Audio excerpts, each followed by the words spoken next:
Good evening. I'd like to call the meeting to order, and if we could start with the land acknowledgement and the national anthem.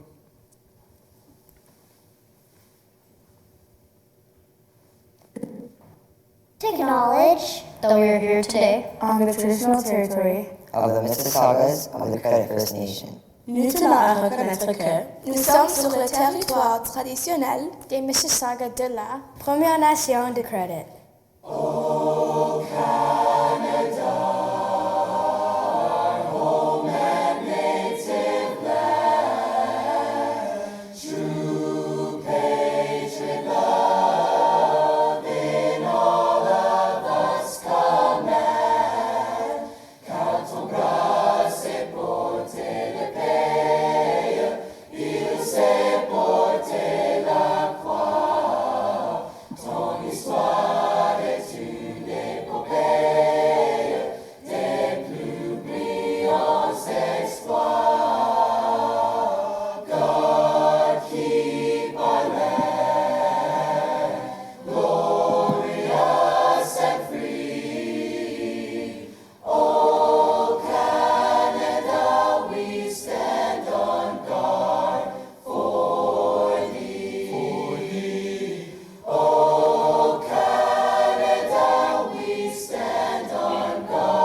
Good evening and welcome to all who are joining us virtually.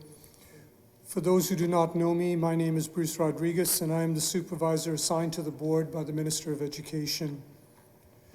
Of note, once again this evening, the trustees are not in their seats.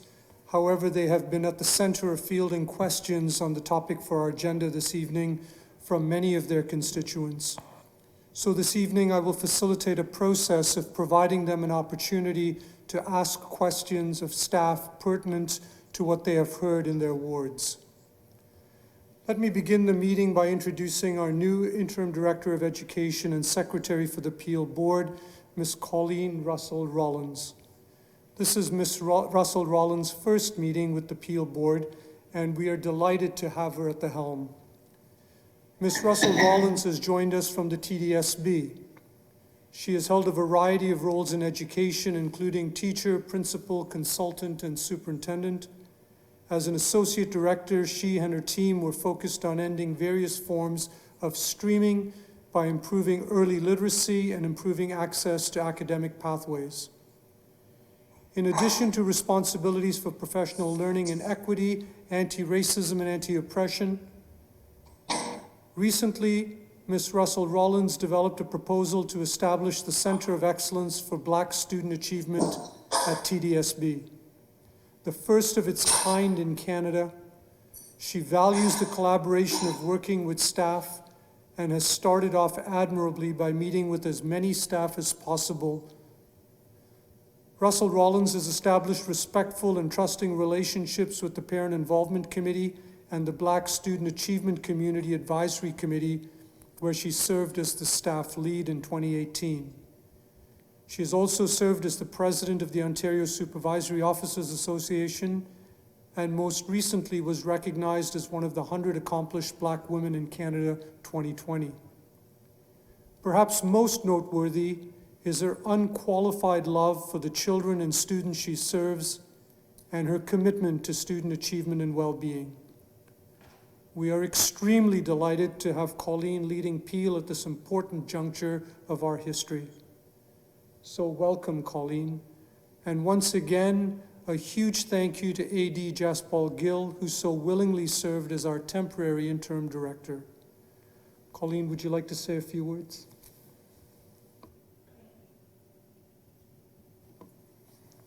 Good evening, and thank you very much, Supervisor Rodriguez. It is my sincere pleasure to formally join the Peel District School Board in my capacity as Interim Director of Education. The significance of this moment is not lost on me. We are in a time of great uncertainty where our health and safety feels more fragile than it did just 6 months ago.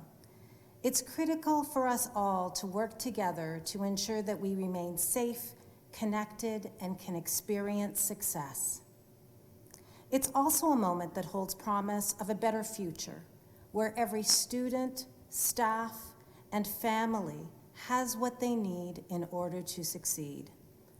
I am committed, along with all of you, to boldly confronting the various forms of oppression that exist, including anti-Black racism, which was a central focus of the ministry's review. There's a lot happening in Peel schools that we should celebrate and continue. That's why I'm confident that we have the capacity throughout our schools, departments, and communities to eliminate the disparities in outcomes and experiences for our students and for our staff. I look forward to working with students. I can't wait to meet them in all their brilliance. Many of our staff, you, Mr. Rodriguez, our trustees, and our communities, in holding ourselves accountable for this transformation. It is my foremost goal to create hope, agency, and change in public education. Thank you. Thanks, Colleen. Thanks, Colleen. This evening's meeting is an important one as we roll out the plan for the safe reopening of schools, both physically and mentally, in September. I would like to thank staff for their diligent work in putting this plan together. However, noting that it continues to be a work in progress.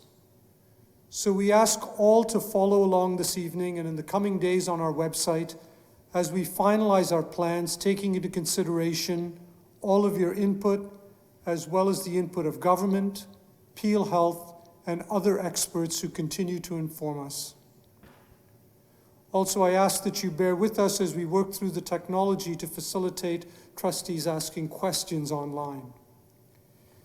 We will now move to item 2.1 of the agenda, and I turn it over to Interim Director Russell Rollins. Thank you. Thank you very much. Through you, Mr. Rodriguez. This evening, staff will present a framework for reopening schools for your consideration. This plan and the accompanying presentation this evening provide a high-level overview of our reopening strategy. It will be accompanied by additional resources for families and for staff, as well as procedures to support learning and well-being, to reestablish relationships, and to provide detailed health and safety protocols. The pandemic has impacted each student, family, and staff's experience in different and significant ways. There's nothing more serious and important than the health and safety of our students, staff, and community. That is why health and safety is at the center of these plans. It is only by deepening our relationships as a community, using credible medical, health, and safety directions, respecting our individual differences, that we can thrive and that we can learn how to thrive in this challenging situation. On July 30th, the Ministry of Education released their guide to reopening schools. This sets out directions on which our plans must be based. Staff has been in conversation with the Ministry of Education staff and the Region of Peel's public health team throughout the development of the reopening strategy and the accompanying procedures. The Peel District School Board's reopening committee, comprised of staff from across the organization, have been working tirelessly on reopening for many weeks prior to my arrival. They have been collaborative, thoughtful, and evidence-based in their planning. Feedback from caregivers, staff, and students, and of course Peel Public Health, have influenced the plan before you this evening. We are prepared, however, to accept good ideas from any source. The plans before you are not perfect and are not considered final, even if they are approved this evening. They are not final for two reasons. Firstly, the public health context continues to evolve, and our community should be confident that as new information and/or directions come available, we will be agile in revising our plans as appropriate in the best interests of the Peel District School Board community. Secondly, these plans lay the foundation for the implementation of the directives by providing guidance on how we can restart learning. We will, in the future, make explicit connections to the learning from and the directions in the ministry reports. All board reports and system resources, where appropriate, will reflect the mandated areas of focus on anti-Black racism, anti-oppression, our commitment to authentic community engagement, and the elimination of suspensions and expulsions in kindergarten through grade 3, just as examples from those directives. While COVID has certainly made the implementation of the directives more challenging, it has not deterred me, and dare I say us as senior staff, from thoughtfully implementing them. In closing, there are some next steps, many of which will be mentioned by Associate Director Harmon. They are as follows. We will provide professional learning for staff to support the delivery of high quality, meaningful, and culturally responsive and relevant pedagogy. We will continue to work with the Region of Peel Public Health team to evolve our plans. We will continually improve our efforts to communicate with families, students, and staff so that they are informed and connected. We will apply for supplemental funding for additional teachers to address class size concerns as they emerge. We will identify how COVID may have further exacerbated inequities and seek to address them. And lastly, maintain a relentless focus on mitigating risks to health and safety within our capacity and resources as staff and the Peel District School Board. So with that, Mr. Rodriguez, I will turn it over to Associate Director Mark Harmon to take you through this evening's presentation. We are also here this evening with Associate Director Pauline Grewal, who will be responsive to any questions that emerge as well. Thank you. Mr. Harmon. Good. Thank you, Director Russell Rollins, and through you, Superintendent Rodriguez. This board report highlights key elements of our draft staff operating procedure 2021 reopening plans. These plans have been developed through the coordinated efforts of 9 table teams involving over 100 staff members, as well as union and association representatives. It has been created in consultation with Peel Public Health and municipal bylaws and is aligned with Ministry of Education expectations as outlined in the Guide to Reopening Ontario Schools document, which has been forwarded to trustees. We have also participated in discussions with our coterminous board as well as other GTA boards to ensure we have captured the very best practices for our staff and students. This plan has been presented to ministry staff and has been endorsed by ministry staff. Our comprehensive plan details to staff all aspects of our reopening, and by way of an overview, this presentation will outline the key aspects of this operating procedure. These draft procedures have been developed again to guide implementation and will be adjusted as required as we begin to operationalize the reopening of our schools. Our Restart Committee has been convening daily to coordinate the creation of these plans. 9 table teams have worked in the areas of elementary education, secondary education, online learning, special education, school environments and health and safety, technology, mental health, continuing education, and transportation. Each of these table teams were comprised of staff from all departments, unions, associations, etc., as required to meet the mandate of each given table team. I would like to open by acknowledging the hard work of these system leaders and employees. Many staff have worked through weekends, foregone holidays, and demonstrated an exceptional commitment to our students, families, and staff. I open by acknowledging their exceptional work and dedication and expressing my sincere thanks and appreciation for all they have contributed to support student success. The process for our Restart subcommittees included creating, refining, and updating the board's reopening plans, which includes operating procedures, protocols, and guidelines to help us start off the school year as safely as possible. As stated earlier, a comprehensive operating procedure, reopening plans for 2021 has been developed for school administrators, educators, support staff, managers, and supervisors. Once the plan is approved, it will be shared with all staff.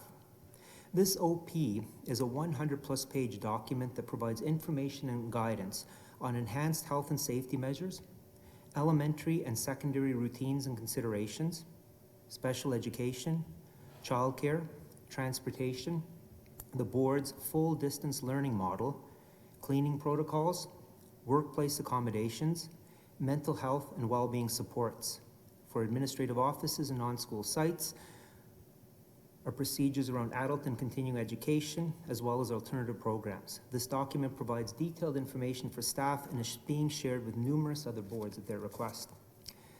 A family-friendly version will be provided to all Peel board students and families through the board's communication channels and will be available on our www.peelschools.org/reopening website in mid-August.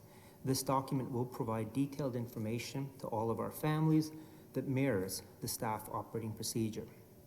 This plan, as mentioned earlier by Director Russell Rollins, is a working version and will be updated as the COVID-19 situation evolves, keeping our guiding principles in mind. The initial guiding principles for our reopening are outlined here. While we began with prioritization of health and safety, we proceeded with two groups of principles, the operational and one based on relationships. The relationship sign form the basis of our work. We know we serve a diverse community, diverse students, staff, and families, and this is the very starting point of how we engage. We know from the ministry directives that fostering positive and authentic community connections will be a central driver of our success. We know our students and families come with lived experiences that need to be centered in our decision-making so that we are culturally responsive to their academic, social-emotional, and mental health needs. For this to occur, we need to bring a lens of inclusive leadership, means looking at our plans for reopening through an anti-racism, anti-oppression framework. Operationally, we will work to ensure an equity of access, share transparent and timely communications, and proceed in a fiscally responsible manner. These guiding principles are reflected throughout our reopening decisions, plans, operating procedures, and communication strategies. We'll begin our overview of our plan with health and safety. Enhanced health and safety measures are already underway and will continue throughout the school year, including screening and self-assessment protocols aligned with Peel Public Health recommendations, a new school health monitoring system that will be established through a partnership between the Ministries of Health and Education, school boards, and local public health to monitor and respond to reports of COVID-19 symptoms, new mask and face covering requirements for all staff and students. School-based staff, as such, will be required to wear a mask and will be provided with a personal protection equipment, PPE kit, including medical masks and eye protection. Students in grade 4 to 12 will be required to wear a non-medical mask or face covering, and students in kindergarten to grade 3 will be strongly encouraged to wear masks. All visitors to schools must wear masks. Reasonable exceptions on the requirement to wear masks will apply. Additional enhanced health and safety measures also include hand hygiene protocols for students and staff, including hand sanitizer in all classrooms and building entrances and exits. All students, staff, and essential visitors will be required to sanitize before entering the buildings and classrooms. Regular hand hygiene routines will be established throughout the day. Physical distancing measures within the school, including one-direction hallways, cohorting, drop-off and pick-up routines, washroom protocols, closed shared spaces, seating assignments, coordination of class movement throughout the school, and more will be included, as will enhanced cleaning and disinfecting schedules and procedures for custodial staff using hospital-grade disinfectant on high-touch surfaces. A full day of training for staff on the health and safety protocols and required adaptations before the school year begins is also part of our plan.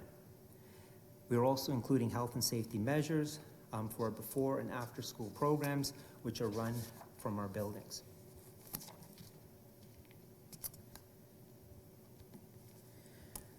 Moving on to looking at our elementary model. Elementary students will experience a full return 5 days a week with enhanced health and safety protocols. Key highlights will include elementary students who return to school with in-person learning will attend full school days, 5 days a week.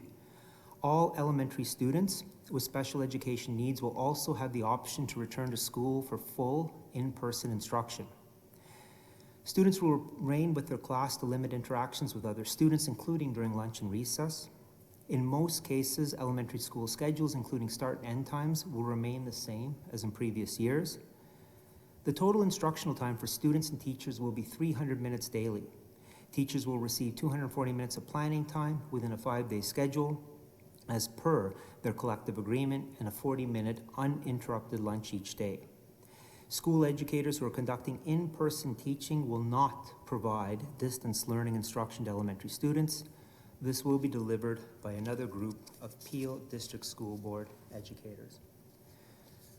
On the screen now is a sample daily schedule demonstrating how we will provide enhanced health and safety through staggered entry. Our learning blocks will be flexible in terms of timing, as will recess or other breaks. Schools will be encouraged to go outside, take lunch and breaks using a staggered outdoor approach as much as possible. We will be looking at measures that include spacing in our schoolyards and in other shared spaces where students are gathering together, particularly outside of their own cohorts. This plan does not look unlike a normal school day, but it will, of course, feature careful planning by a school to ensure that recesses, lunch, etc. are staggered, as well as dismissal at the end of the day. And just a very quick note, my apologies, schools on a nutrition break schedule will be permitted to continue with their nutrition breaks. Their schedule may look slightly different, but will follow the same basic guiding principles. Turning our attention now to secondary. Secondary students will experience an adapted schedule with a combination of in-person and distance learning. Key highlights include following a quadmester model where students focus on 2 courses over approximately 10 weeks. For this, students will be divided into Cohort A or Cohort B. Cohort schedules will be sent to families by August 28th, 2020. Cohorts will attend school in person on an adapted school schedule and will be required to participate in distance learning during the school day when not physically attending. Secondary students with a high level of special education needs who are unable to study from home will be able to attend daily. Cohort classes will be limited to approximately 15 students. Indirect/direct student contacts should be limited to approximately 100 students. Students who choose to attend distance learning exclusively will be taught by another group of Peel Board educators through the PDSB online school. This is an example of a student in-person attendance schedule. This graphic shows the schedule for in-class attendance for each cohort. On Monday of week 1, cohort attends their period 1 class. On Tuesday, cohort A attends their period 2 class, and so on. This is how we have divided up an equal access to online learning over the course of 4 weeks. Both of our cohorts A and B, both of our periods 1 and 2, will access the same number of in-class minutes. During the school day, if a cohort is not scheduled to be at school for in-person learning, students will be engaged in distance learning at home with opportunities for real-time synchronous and independent non-synchronous learning. Timetabling. With regard to timetabling, school start and end times for staff will remain the same as in previous years, though students will have a shortened day in the classroom. Students who are scheduled to be at school in person will start at their regular start times and will be dismissed after 150 minutes of in-person learning. Once they arrive home, they will join their classmates with distance learning. Teachers who would normally have a prep period during period 1 or period 2 of quadmester 1. This is thinking of our situation as a whole year. Teachers teaching 6 of 8 as they normally would over the course of 2 semesters. So again, if they had a prep period during period 1 or 2 of this quadmester, these teachers will provide continuous learning support remotely to students in cohort A or B who are not physically attending during those instructional blocks. The teacher on prep time will be known as a continuous learning support teacher, and the continuous learning support teacher will only be available during a prep period and will assist students on work that has already been assigned by their regular classroom teacher. We expect the timetables with courses will be provided to students by September 4th, 2020. This slide now is an example or sample of a daily schedule for Cohort A and Cohort B. As you can see, in-person and distance learning occurs in the morning. For 150 minutes, students are then dismissed. Following teacher lunch and student travel time home, distance learning begins in the afternoon for 2 75-minute periods. One period with the continuous learning support teacher, the second with the classroom teacher. In this manner, we provide students with a full 300 minutes of instruction. As well, teachers will receive the necessary prep time required by their collective agreement. This slide provides greater detail and much color in terms of a sample schedule for a teacher with a class cohort and a teacher with a prep. A1 denotes Cohort A, period 1. B1 denotes Cohort B, period 1. B2 denotes Cohort A, period 2. And B2 denotes Cohort B, period 2. As you can see, the requirement for 225 minutes of teaching for staff is met through this model while maximizing learning for our students. This slide provides greater detail in terms of a sample schedule for students attending in Cohort A and B for week 1 of a 4-week cycle. This would now blow up and make larger and more detailed the previous schedule that would have included a 4-week cycle. Cohorts here are denoted in the same manner as in the previous slide, and you can see that students are provided with 300 minutes of early learning each day. As an example, a student in Cohort A, period 1, would be at school for 150 minutes of learning, would then go and be provided with an hour to travel home, would receive distance learning support and independent study for 75 minutes, and then would complete their day with real-time distance learning from the classroom teacher. This slide provides a great deal in terms of a sample schedule for students attending in Cohort A and B. Sorry, my mistake. As previously mentioned, families may choose to have their child participate in a full distance learning model. So now this is for those students who have chosen not to attend in person. They have now chosen to participate in online learning exclusively. For this purpose, we are creating a PDSB online school. Our PDSB online school will be for families who choose to opt their children out of in-person learning. The creation of this entity is quite a remarkable undertaking. In 4 weeks, we will build a fully operational online school with potentially 20,000 students, give or take. For comparison, this is more students than many boards across the province of Ontario.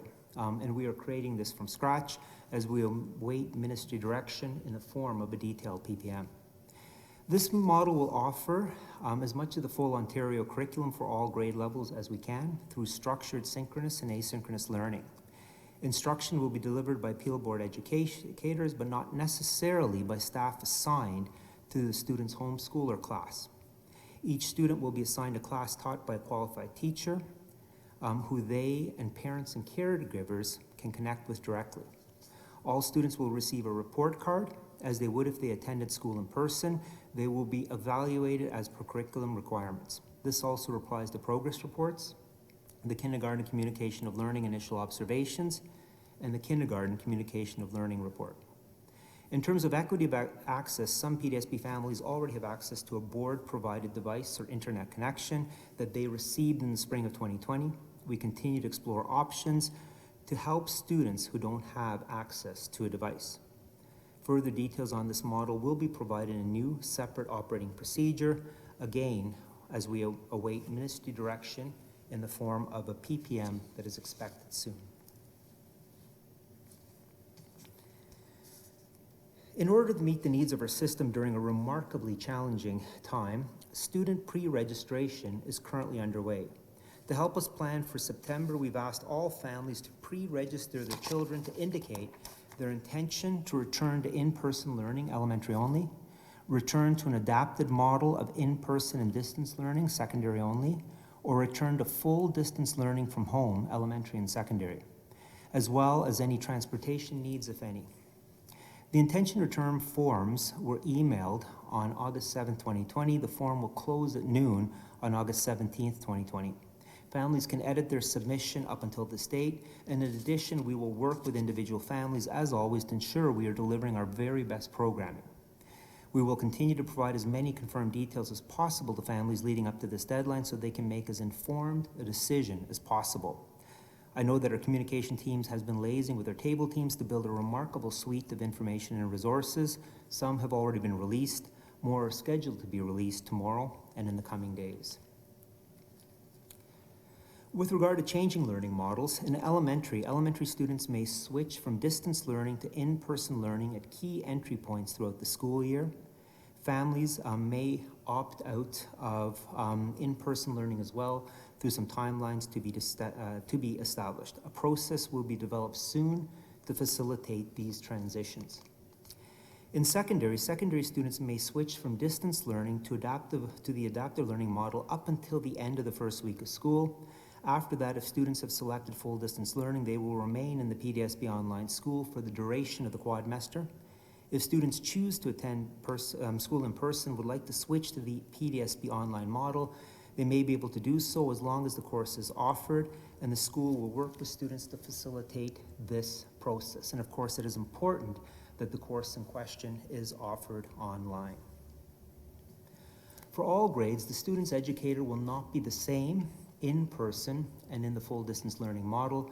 Depending on the number of students who enroll in online learning and or alternate between models, we may need to adjust our plan for how students can re-enter. We will provide families and students with advance notice if any restrictions need to be added.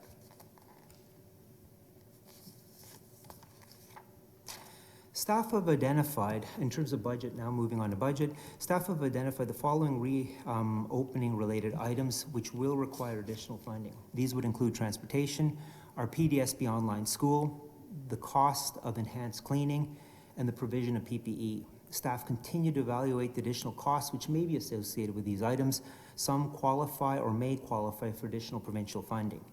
Further direction from the ministry may necessitate budget-driven decisions, in particular around the staffing of schools and student movement between online and face-to-face learning. To date, our board has been allocated approximately $7.1 million for enhanced cleaning, health and safety, training, technology, and additional support for special education and mental health. We're waiting for further information from the ministry regarding additional funding allocations. We have been informed that PPE will be centrally provided by the Ministry for Governance and Consumer Services for all school boards. With regard to timelines and next steps, this past Sunday, August 9th, our draft operating procedures, reopening plans for 2021 were shared with senior administrators as a draft for review. On August 10th, our draft OP was shared with managers, supervisors, administrators, union federations, associations, and the multi-joint workplace health and safety committee members. On August 12th today, our draft OP was brought to the MJHSC for discussion and is currently being presented at this extraordinary meeting of the board. On August 13th, we have a teleconference scheduled with managers, supervisors, and administrators, as well as a supplemental teleconference, which is also scheduled with business and support staff, managers and supervisors to present the OP, talk about its contents, and answer any questions. A reopening operating procedure is also scheduled to be shared with all staff, and that will occur tomorrow, August 13th, tentatively. Our family guide is scheduled to be emailed to families and posted on peelschools.org/reopening, and this will occur concurrently with the release of a reopening operating procedure for staff.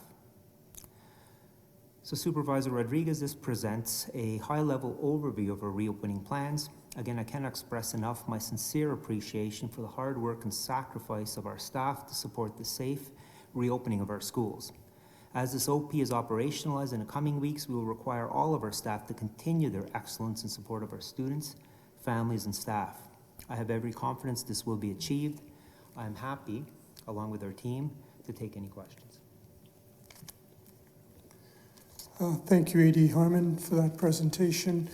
I now will turn over to trustees first. If they have any questions, I'll try to facilitate that through the chat portal where you can put your hand up, and I'll see if I can get through to you.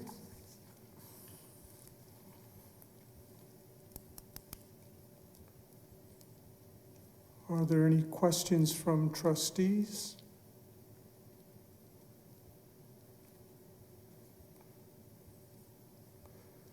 While they're doing that, let me start with a couple of questions. So one of the things, Madam Director, is around the government's announcement for monies for nurses and custodians. Do we have an actual number at this time of the nurses and custodians assigned to Peel for hire? And will we ensure that as we hire these folks that we will do so with an anti-Black, African Caribbean, and anti-oppression lens?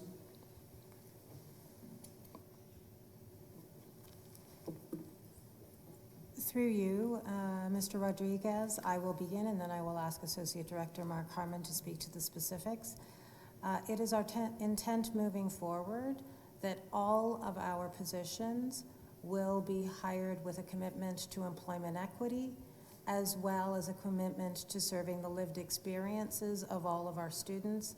So in particular, looking at anti-Black racism, Islamophobia, transphobia, and other forms of oppression that exist within our system, and to ensure that our staff are able to address those within their respective positions. So I will ask Associate Director Mark Harmon to speak to the specifics around the numbers of staff.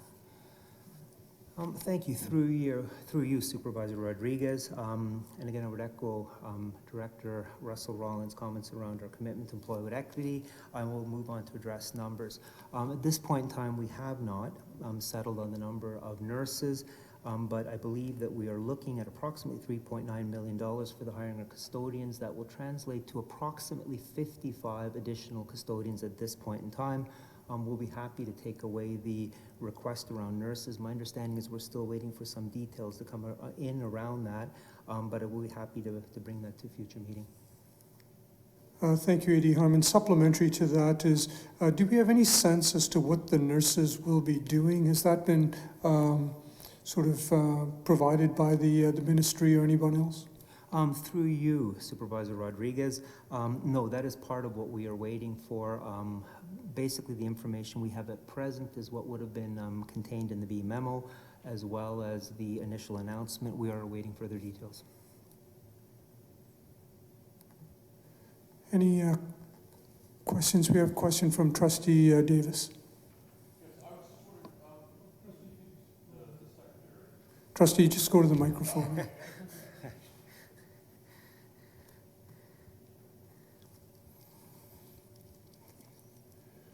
With the secondary plan of the Cohort A and Cohort B, was it not possible to have Cohort A in from 8:30 to 11, and then have Cohort B come in from 12:30 all the way to 3 o'clock? And that way we have schedule and everybody's going to school every day? Thank you. Through you, Supervisor Rodriguez, we looked at models that would include 2 cohorts in a day. The key concern would be cleaning. There were significant details in terms of our ability to clean schools in a timely manner. We went to the extent of detail, for instance, of timing, how long it takes to clean a chair. I've been informed it takes 22 seconds per chair. The raw cleaning requirements would simply have been too much going forward. We also ran into some collective agreement issues around lunch and planning time. The model, for instance, that you would have given us that may have had a teacher teaching 150 minutes in the morning and 150 minutes in the afternoon. A teacher's day is 225 minutes, includes 75 minutes for planning time. So basically we could not do that with a current teaching complement and still meet the collective agreement requirements. And the third thing, quite frankly, is transportation costs. What a plan that would see 2 cohorts a day would involve double the transportation costs, because we would bring 1 cohort to school, return it home, pick up another cohort and then return it home. This would create numerous operational difficulties. The greatest one would be cost. We would in essence be doubling our secondary transportation costs.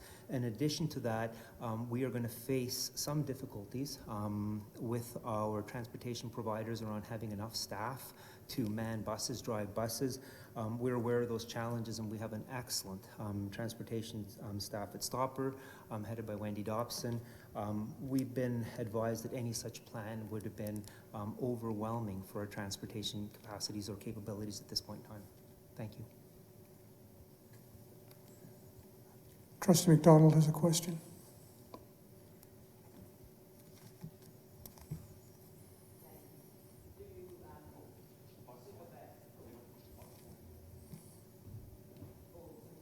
Okay, thank you. So I can speak, thank you. So through you, Supervisor Rodriguez, I have a couple of questions. One is with regards to IB. So a parent had a concern that they have no online option for the IB courses. Is there any way we can address that in the future, or is it just it will never be available, or? Eddie Hearn. Thank you. Through you, Supervisor Rodriguez. So we are aware of that concern. At present, we're taking a couple of steps to try and address it. We do have a group of principals, along with Superintendent Dana Sheehan and Superintendent Michelle Stubbings, who are currently examining any and all options for the delivery of IB programming. We are also reaching out to IB International just to get the specifics around what might be involved with online programming. To date, or at least as of our initial contact with them, they've not responded yet. We do have a working group that is looking at options. We are looking at a number of different ways of doing this. It will be very difficult for us to get IB online for the first quadmester. However, we may be able to find other solutions, including taking 2 other credits and then entering into the IB program come the second quadmester. We are very cognizant of the fact that come May, students will be writing their IB exams, and as such, a quadmester model will not work in the second semester. I know that one of the things that is being proposed among this group is the concept of a school within a school. So right now, I think the answer is that we are working on it. I mean, keep in mind, we were given these guidelines on July 30th. It's now August 12th. There is a working group working on it. I think we can bring an update going forward. It may not be something that we can address for quadmester 1, but I do know that we have a number of principals very dedicated to IB and the tenets of the IB program, and we hope to be able to provide a rich program going forward. The online will be a challenge, and that is right now the second part of answering your question that we're working on. I think getting it to a point where it will work in school won't be the issue, but it will be a challenge online. Okay, thank you. And also my second question through you, Supervisor Rodriguez, is regarding lunch for students. So in the document that was sent to us, I saw that students during lunch, it was recommended that they do not leave the classroom. So I was just wondering, would students be given a time to go outside throughout the day? Through you, Supervisor Rodriguez, yes. So what we are looking at is limiting the contact students have with other contacts. The contact students have with other students. So they would eat their lunch in the classroom as they normally would, but they would absolutely be encouraged to go outside. They would have time outside. We are looking at a number of different modifications in terms of how that looks. Most schools will be asked to set up a rolling lunch, meaning that instead of a traditional 40 minutes when the entire school is on lunch, the lunch would roll through a number of periods.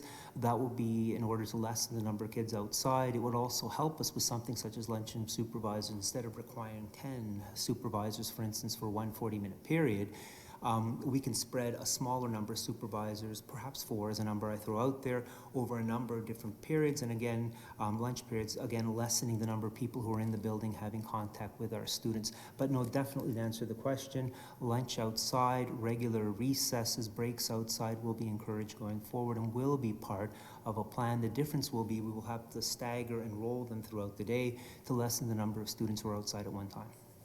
Okay, so as a follow-up to your response, if you have 4 lunchroom supervisors staggered throughout the day, so then I would assume you'd be hiring less people but for a longer period of time?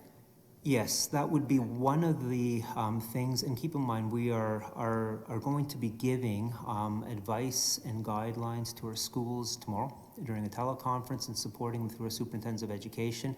But what you outlined would be the expectation in most of our sites where we can make it happen. Again, the traditional lunch of 500 students outside will be very problematic during COVID. So we would hope to find a way in which it could be a 40-40-40 so that there's 20 minutes with another 20-minute overlap, another 20-minute overlap, etc. So that, again, the number of students outside are less. And I believe that we should, by using teacher supervision and perhaps creatively using a lunchroom supervisors, we would be able to use them for a longer period of time, but less supervisors, visitors coming into the building. Okay, thank you.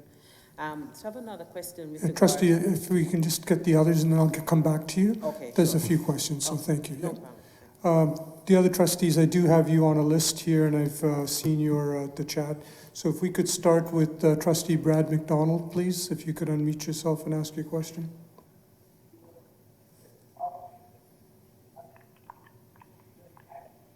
Can you hear me? Yes, I can. Okay, great. Thank you. So I just want to start by thanking Mark, you and your staff have done a lot of hard work. You said 100 people working on many teams to bring this together.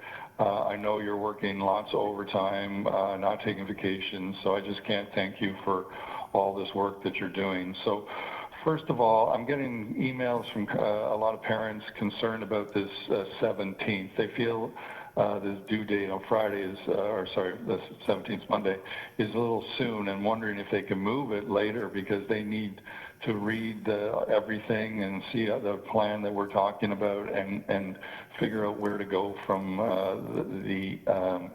this distance learning versus in-person learning. Director Russell Rollins.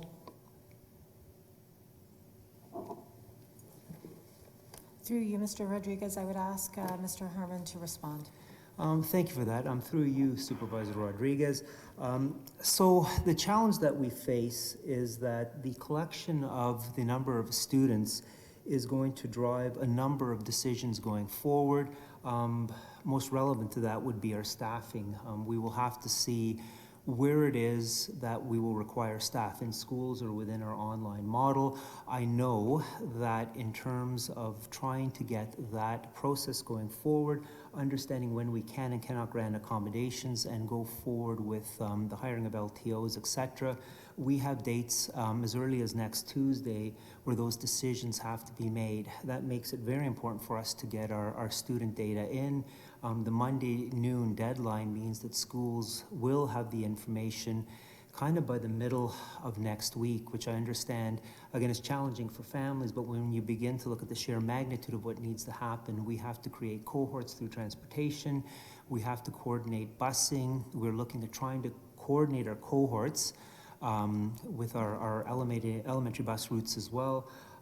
In addition to that, we have to then look at what courses we will and won't offer and how many sections in our online school. It becomes a very long process, and again, it's difficult sometimes to put our staff needs ahead of students in this manner, but unfortunately with the operationalization that is required, I do believe we need this time going forward. I think that we'd originally set Friday, August 14th as our deadline. We've already moved it once to the 17th.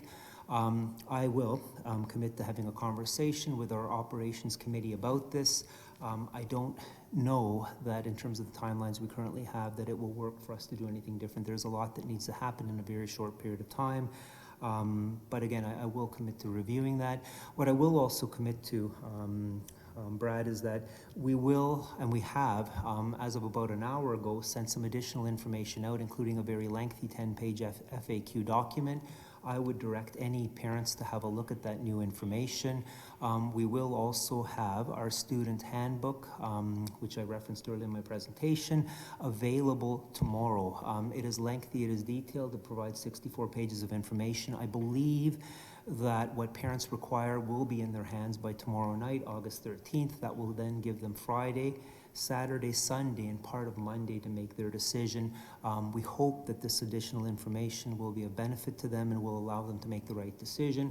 And I would suggest that if there are unique and exceptional cases with individual families who maybe on holiday, I'm not sure during COVID where one goes, but if they are on holiday, not available, or for some reason the registration difficulty, we will certainly accommodate that, in the days that follow. But we will talk about it, but I do believe that noon on the 17th is the very latest we can collect our numbers and still meet all of our other targets and requirements.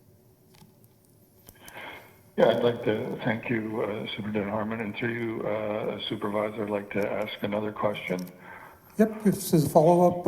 Yeah, follow up on that. Yeah, so what happens when the first day of school happens, I guess, and more kids students show up in elementary, or less kids to show up, and are we going to go through the same reorg process, and how is that government going to be funding, and how is this all going to, because once we hit that first day or first week, things could be totally different than what we've got committed on the 17th.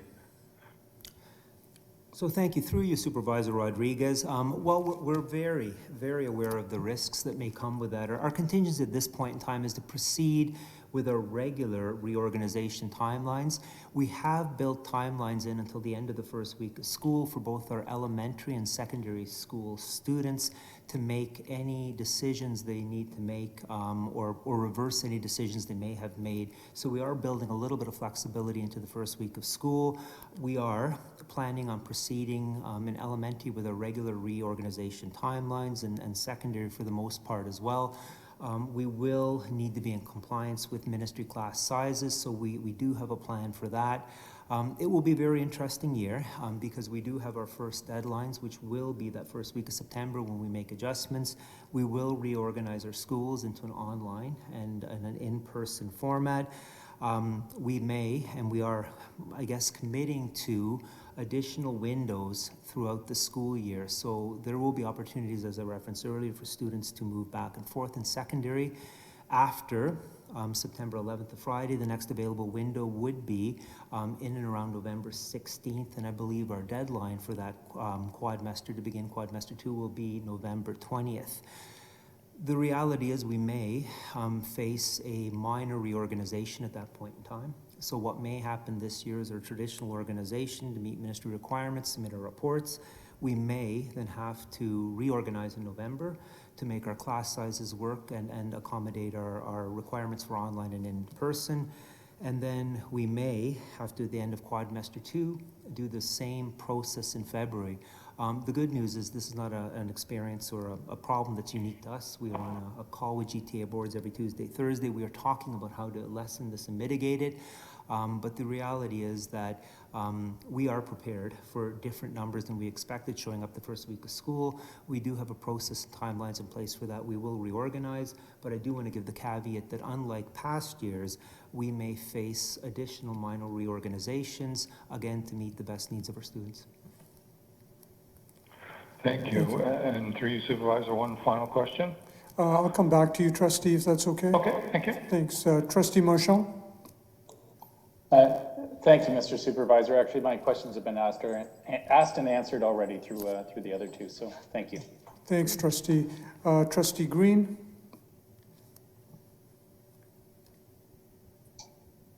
Can you hear me? We can, yes, thank you. Okay, hi.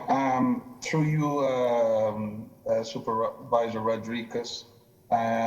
First of all, I want to say to Associate Director Harmon, I want to say thank you.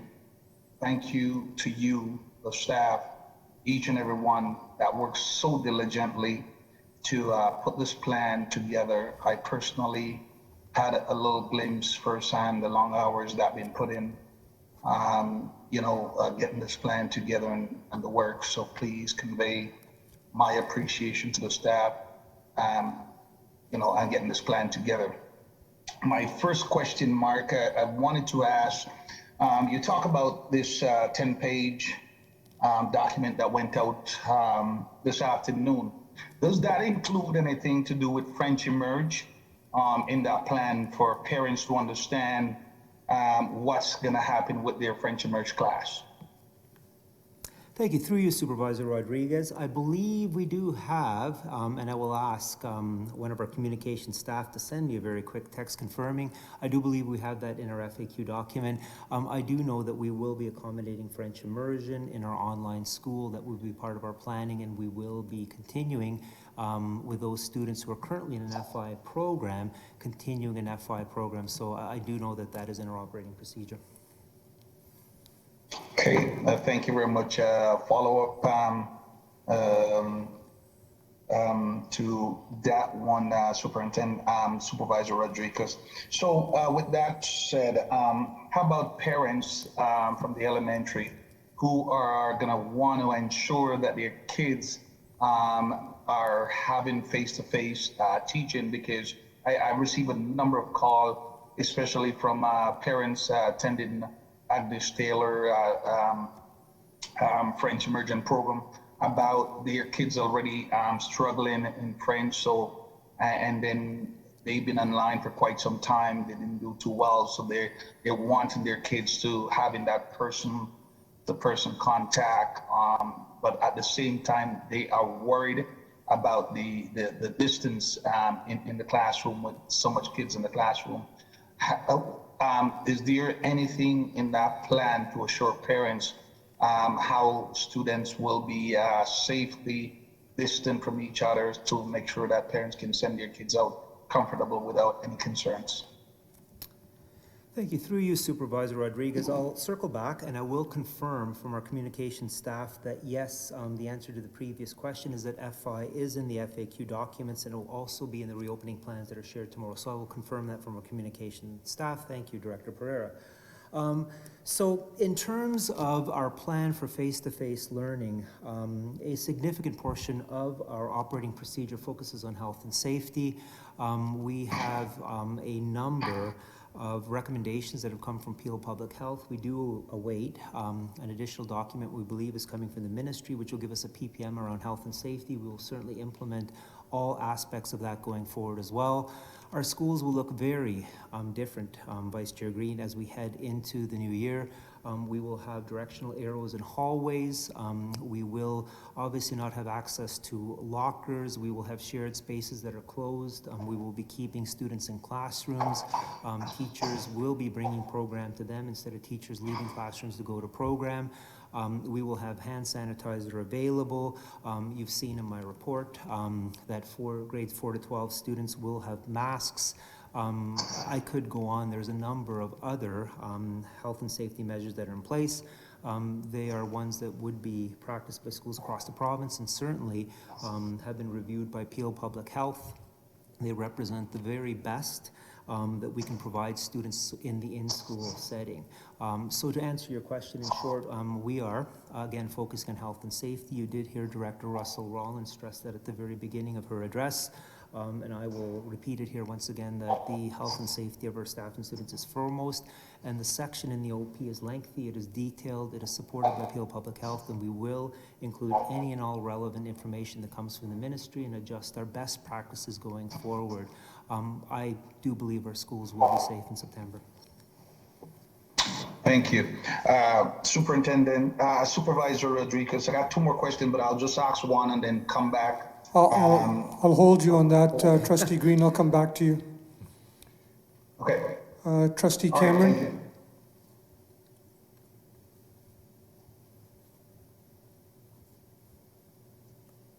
thank you. Trustee Cameron, sorry. Thank you.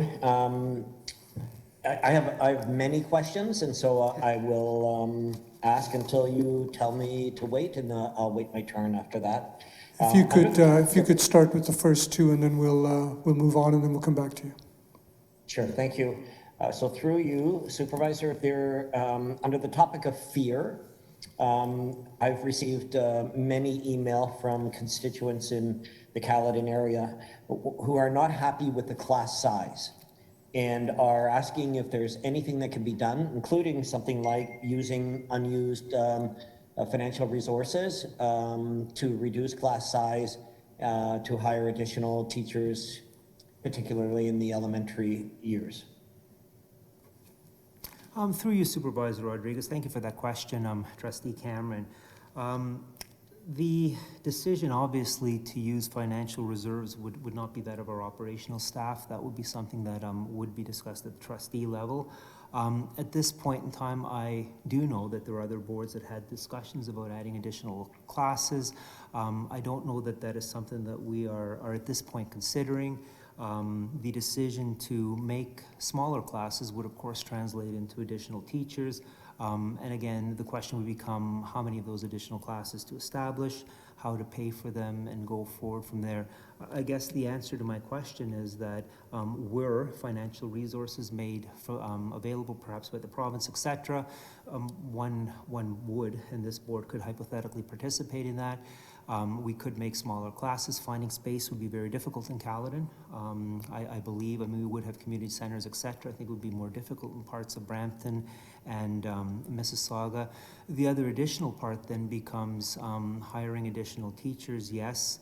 If the entire province participates in that exercise, that is a lot of teachers. I did see a news report with regard to a TDSB plan that was shared earlier in July that had a significant cost involved, and I believe the hiring of 2,700 additional teachers to meet their needs. Our size would be about 60% of Toronto, so I'm going to guess that we would, to reach those same targets, be looking at, again, a staffing complement of perhaps 1,800 or something of that nature, which is very, very difficult to hire if every board in the province is doing that. So what I'm doing here is I'm talking out loud about the challenges. The other issue is, of course, student safety around once we move students out of a school building to another site, who will supervise them? Will there be an administrator on site? Currently, our elementary schools are exceptionally safe places with locked doors, front door cameras, etc. We have support staff on site to assist with everything from cleanups to first aid, etc. We would not have that with ancillary sites that would be a secondary campus. So I'm simply outlining the concerns that come with that. Perhaps there's other models that the ministry could propose, but at this point in time, I would just share those that, again, what would be a great concept, and I think all of us would be on board with decreased class sizes. The reality is the financial costs and the pure logistics of it all with this short period of time, I would suggest would prove very challenging. Trustee Cameron, Director Russell Rollins will also respond. Thank you very much. Through you, Mr. Rodriguez.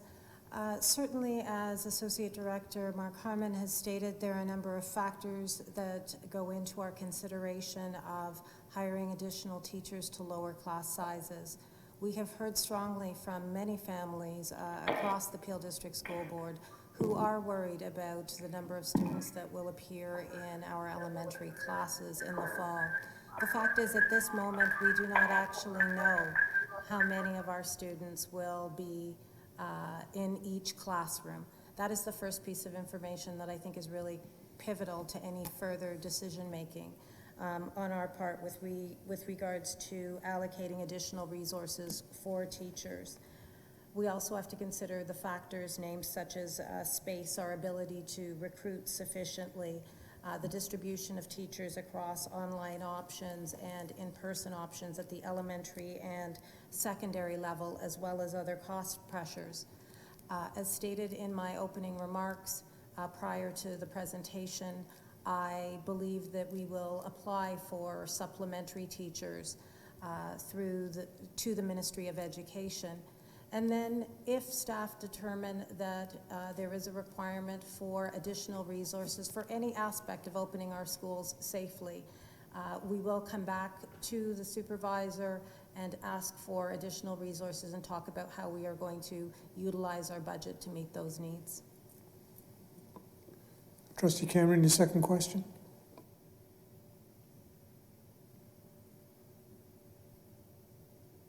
And Associate Director for your responses. I failed to start off my questions, Supervisor, with also my recognition of Associate Director Harmon and his team's effort to get us to where we are today for this discussion. Thank you, and with deep appreciation. Supervisor, you would recall you shared with us in a meeting the things that we might do better as a team is to focus on results when we give our feedback as opposed to activities. This is one of those times, sir, where absolutely deserve our attention and recognition. So thank you, Associate Director Harmon. Under the topic of fear still, which is where many of my constituents have fallen with respect to their email and phone calls. As a matter of fact, while we were on this, another call came in, I could see, from a local resident, so I'll have to get back to them. But the question about health, on the health slides, it's sorry, Supervisor, it's really a two-mini-parter, but will each class have a handheld thermometer, and what does enhanced cleaning look like? Through you, Supervisor Rodriguez. So no, based on our current advice from Peel Public Health, we will not be using thermometers. I did not have the conversation directly with Peel Public Health, but our staff have asked the question. The understanding is that thermometers are perhaps not the best use of our time and effort in terms of health and safety guidelines, so we will not be using thermometers at this point in time. I believe there's actually some research in the media that supported that over the course of the weekend. I don't have that at hand, but I know that we did have a bit of a conversation with our staff around that, so no to thermometers. Enhanced cleaning, I may reply or ask for Controller Hartzman to help me out on that one. I know that he is on the call. I will take my best stab at it. My understanding is that we are using a higher grade cleaner. We are, in addition to that, accessing more surfaces than we normally would. My understanding is as well that items such as chairs, for instance, that may only be cleaned twice a year are cleaned in a more regular cycle. My understanding as well is that there would be additional cleaning in between cohorts, and I'll give an example. For instance, when a before school program is in a school in the gymnasium, prior to that gym being used by a regular class, there will be cleaning that would occur, and the same process would happen in the afternoon. So it's a number of those things put together that would constitute enhanced cleaning. And I'm getting a text which is saying cleaning and disinfecting to the standards of Peel Public Health and Ministry requirements, and this would include, in addition to all the things I've already said, I got most of them right, high touch surfaces throughout the day. So it's a number of different things that appears. It comes down to our cleaning products, it comes down to our cleaning schedule being more often, and it comes down to additional cleaning of additional areas, parts of the school that we normally would be doing perhaps twice a year. It would be an increased schedule basically, and of course the cleaning itself would involve more parts of the school, high touch surfaces, etc., washrooms being done on a more regular basis. Hopefully that answers the question. Yeah. Thanks, AD. I'll come back to you, Trustee Cameron. Trustee Benjamin? Yep. Thank you. Through you, Supervisor Rodriguez, thank you. I'd like to start by thanking all the associate directors and the staff, the senior admin team who put all this together. Thank you very much. I have two questions which is sort of connected to what Trustee Cameron also asked. One is, the ministry has, has said that they would be appointing nurses. So how will these nurses work, or where will they be coming from, like if they are required in the schools? So through you, Supervisor Rodriguez, we're awaiting more information on that as well. At this point in time, we do have some information that they are coming. We do have some information that obviously there will be some funding for them. My understanding is that these nurses are being used mostly for training and support of staff education, etc. I don't believe the model would see nurses in schools, which may have been the model some decades ago. My understanding is these are to be a resource for schools and to provide assistance for training, managing PPE, etc. I may stand to be corrected on that, but my understanding is that we do have more information coming from the ministry, and obviously as soon as that comes, we will be moving forward with any and all supports that we can provide our schools. Thank you. And my second question for now is, do we have any protocols in place in case of an outbreak? Like if somebody, maybe students, staff, are testing positive and in any particular school or in any particular class? Through you, Supervisor Rodriguez, yes, in our operating procedure, we do have a very detailed outbreak protocol in place. I have my operating procedure in hand. It's about 115 pages, so I don't know if I can pull it out readily. However, this has been something that we do have some experience with.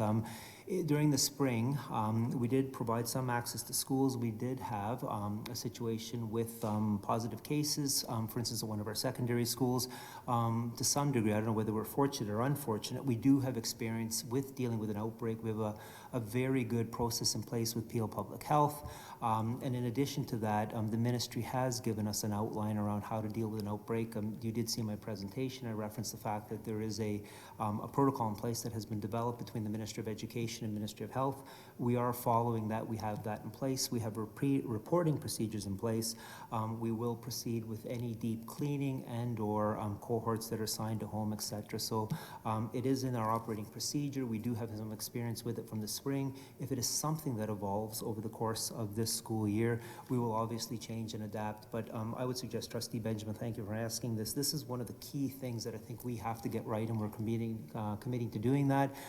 We have to work together to contain outbreaks immediately, and I know I've had some personal discussions with Chief Medical Officer Lawrence Lowe, where we've talked precisely about how we will handle these and move forward going forward. So I'm quite confident that we will do well with these, understanding that we will have outbreaks. I think it would be a pleasant surprise if we did not, but we understand that with the full reopening of elementary, the adaptive opening of secondary, we will find ourselves dealing with what hopefully won't be an outbreak. It will hopefully be a case.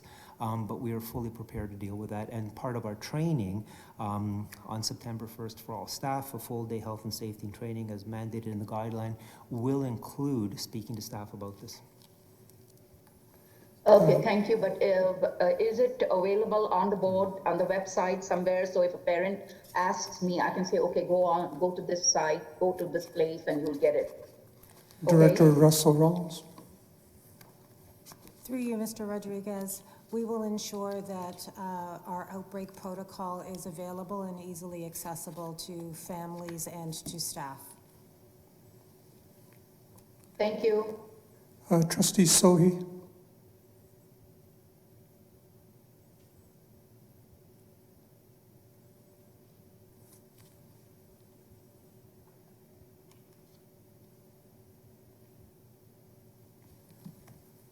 Sorry, is Trustee Sohi there?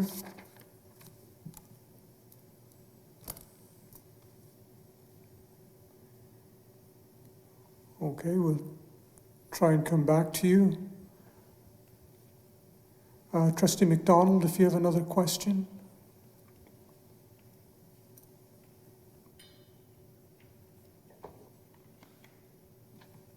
Oh, sorry, Trustee McDonald, I think I've got Trustee Sohi on now. Trustee Sohi? We can't hear you. You just have to unmute yourself.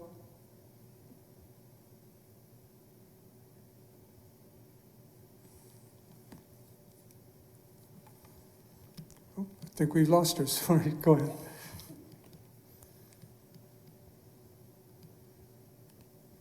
Thank you. Through you, Supervisor Rodriguez. So kids who opt for online learning to be assessed. So I had a question with regards to that from a parent, because at the last report card, kids received an I. Some kids received an I when they, for everything that, any subject area that was marked after we went into the COVID mode. So with the kids who opt for online learning, will they be given grades or is it just an I they will get, or will they be actually, like, how will they be assessed and graded? Director Russell Rollins. Through you, Supervisor Rodriguez, we recognize that our assessment policies are critical to the success of our students' learning on an ongoing basis. I'm going to ask Associate Director Grewal to speak specifically to how our assessment practices will reflect not only the ministry guidelines, but our commitment to equity. Thank you. Again, through you, Chair, in terms of our expectations for assessment, We will, like we do in classes when students are in brick and mortar schools, be looking at assessing overall expectations. We will be asking and will be expecting our educators to be providing learning experiences to students that are focused on culturally relevant and culturally responsive practices. It means that the overall expectations will be facilitated through instructional strategies that are student-centered, that connect to student identity and their lived experiences. The instructional strategies that online will have to engage with students based on their learning needs. And then more importantly, our assessment practices will need to be fair, equitable, and transparent. And when we talk about fair, equitable, transparent assessment practices, it means that we're focused on what student learning looks like and make sure that students have multiple ways of demonstrating their learning. So when we were engaging in distance learning in the spring, we were still all learning together in terms of what those opportunities look like for students on an online distance education platform.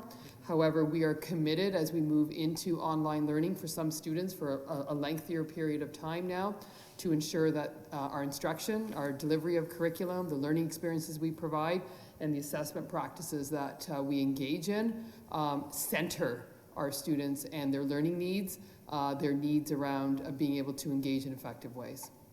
Director Russell Rawls. Thank you very much, Associate Director Grewal. Just to answer the question straight, it is our expectation that students who participate in online learning will be assessed and will be provided with an evaluation of their success. Okay, great. So they all won't get I's, so they will be assessed. Correct. Okay.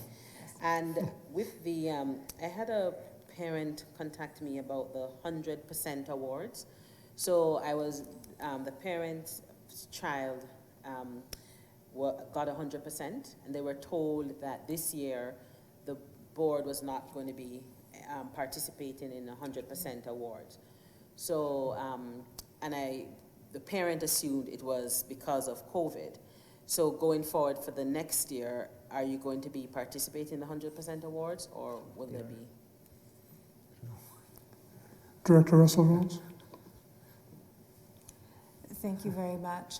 Through you, Supervisor Rodriguez, while I don't know the context for the 100% awards here in the Peel District School Board, it sounds like an excellent motivation to me, but I will certainly look to the Associate Director team if anyone in particular would like to speak to this question.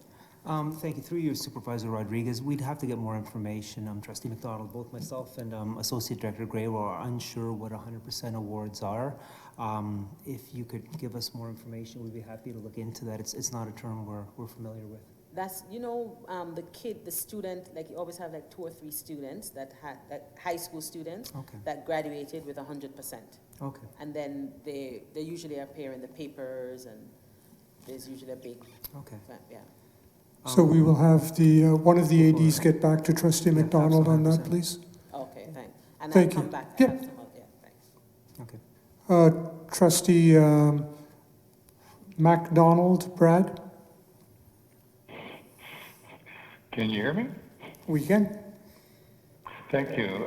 Through you, Supervisor, I first want to apologize. I apologize, Interim Director Russell Wallins, for not congratulating you on joining our great board. I look forward as a group of trustees to working with you and making Peel with your direction a great place for students and staff.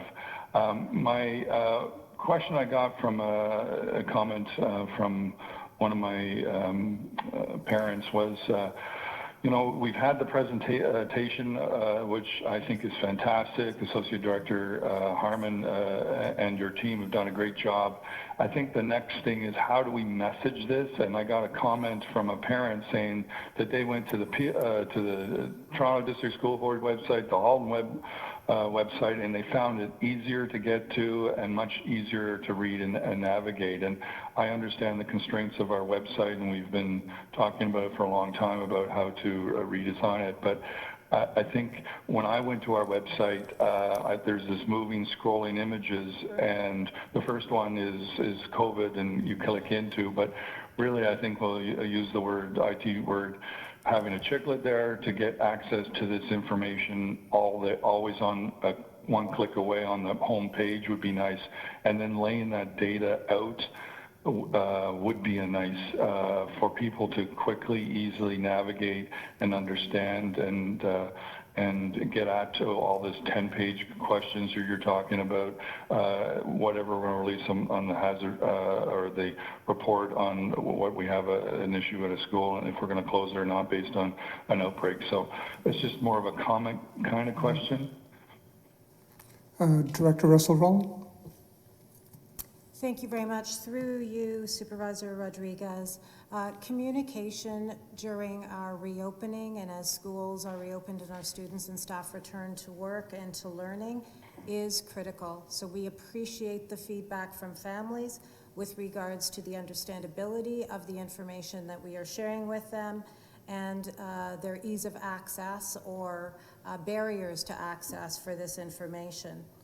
Moving forward, we commit to providing information directly to families, as well as creating an easily accessible repository for information on the board's website, as you've suggested, and as well to create feature pages where information such as how we will manage outbreaks, for example, is easily accessible to families without having to navigate our website. So we welcome suggestions. Please keep those coming to us. Effective communication is essential during this period of time and moving forward. Thank you very much. Appreciate it. You can move to the next trustee. Thanks. Thanks, Trustee McDonald. I think we have Trustee Sohi back on. Trustee Sohi, if you could ask your questions, please. Thank you, Supervisor Rodriguez. I too would like to acknowledge the hard work of all the staff members who worked hard to put this plan together, and I absolutely welcome our interim director in this important role and looking forward to work with her. So my question is that in the plan, it's mentioned that it's advised for both staff and students to complete the COVID-19 screening and self-assessment at home before coming to school. So my question is, what is the accountability for this process? Like how the ministerial board is providing the tools such as thermometers to the families, because that is one of the key part of that assessment. So how we will make sure, or who is going to be accountable that the families and the students are doing that? A.D. Harmon. Through you, Supervisor Rodriguez, I certainly cannot answer on behalf of the ministry around that, but I know that in terms of our advice from Peel Public Health, the use of thermometers was not at the forefront of their thinking, and I did talk a little bit about that earlier. The screening tool that we have is the one that has been developed by themselves in conjunction with other public health authorities. In addition to that, I do believe that there may be further information coming from the ministry around that, so stay tuned. I mean, if it's any different, we will be implementing it. I do believe that we are on an honor system in this case. I do believe that our families will act in the best interest of their child as well as their child's classmates and the staff in schools. We will be endeavoring to do some training of staff in and around understanding what may or may not be COVID in the school setting, understanding that we are not healthcare professionals, we are educators. We will again be using the tools that were given by Peel Public Health to the best of our ability to determine when there are students of concern. In our plan are features such as an isolation room, a place where we may have a student stay during the period of time that they are displaying symptoms until a family member can pick them up. There is additional PPE that goes with it, as well as some very clear directions for staff on how to handle that. But in terms of answering your question around assessment, I think that the tools that we've been given are the ones that Peel Public Health has endorsed. We will be ensuring that all of our staff are aware of those. In terms of how families interpret and use those with their children, we do believe in the very best interests of our families, that they will make the right decisions for their children, but we do not have anything enhanced in place, and I don't know that that's something we can do simply because, once again, we are educators, not healthcare professionals. Thank you, Associate Director. Through you, Supervisor Rodriguez, my follow-up question to this is this plan approved by the Peel Public Health? Through you, Supervisor Rodriguez, yes it is. We have had every draft and iteration of our plan go through Peel Public Health. We do have their endorsement, we do have their approval. They have given us substantial input in terms of making changes to it and adjustments. I would suggest that our school support staff are in daily contact with Peel Public Health. It is very seldom that we make any change to any of our operating procedures without consulting with them first. They are crucial partners in terms of us going forward with this, and I know that I myself have had conversations at the highest level with our Chief Medical Officer of Health, Lawrence Lowe, around this as well. So I can assure you that what you see going out to schools and the revisions you see will come with the full partnering and support and us working together with Peel Public Health. Director Russell Rollins. Thank you very much, Supervisor Rodriguez. I just want to reiterate what Associate Director Mark Harmon has said. It is our commitment to work very closely with the Region of Peel's Public Health team as the situation evolves in our community, and to evolve our plans to be reflective of their guidance. I don't think that can be overemphasized enough. I will be engaged with public health officials as well to ensure that we are receiving the most up-to-date information and that any concerns that they have are addressed to the best of our ability. Thank you. I will ask the next question on my next turn. Thank you. Trustee Green.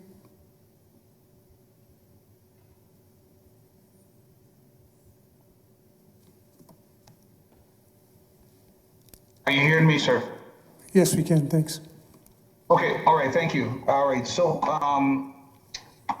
my other question is around transportation, Associate Director Harmon, because we're gonna have to transport these kids to school.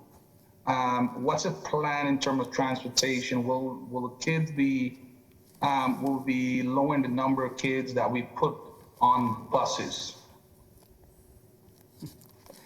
Thank you. Through you, Supervisor Rodriguez, I have in my hand our handy-dandy 115-page plan that has a whole section on transportation. I do know that we do have some enhanced cleaning in place. We have that protocol in place. Schools have been asked to assign seats for each and every student. I know that there are some provisions in place from memory around leaving space around the driver, etc. So there is some social distancing in place. I do know that there was initially a plan to limit the number of students on a bus. I don't believe that that is in place anymore. But again, I do know that there are additional steps in place to support that. Perhaps what we can do, and Trustee Green, is I'll have a look at the section, and if you do want to be in contact with me later, I'm happy to go through this. This information will be made public, and I do want to go back to Trustee Benjamin's earlier question around our outbreak protocol. That will be in our parent handbook, and I will ask the question out loud. Director Pereira, I think our transportation guidelines will be in the parent handbook as well, so the conversation that yourself and myself may have will be moot, but a short answer is that yes, transportation is being done differently. Yes, there will be cohorting. Yes, there will be additional cleaning put in place, and Director Pereira has confirmed, yes, the same section of the operating procedure will be in the parent handbook, so parents will be able to see all of that for themselves as well. Okay, thank you. And just one follow-up here, Associate Director Harmon. In terms of, let me just throw this outside.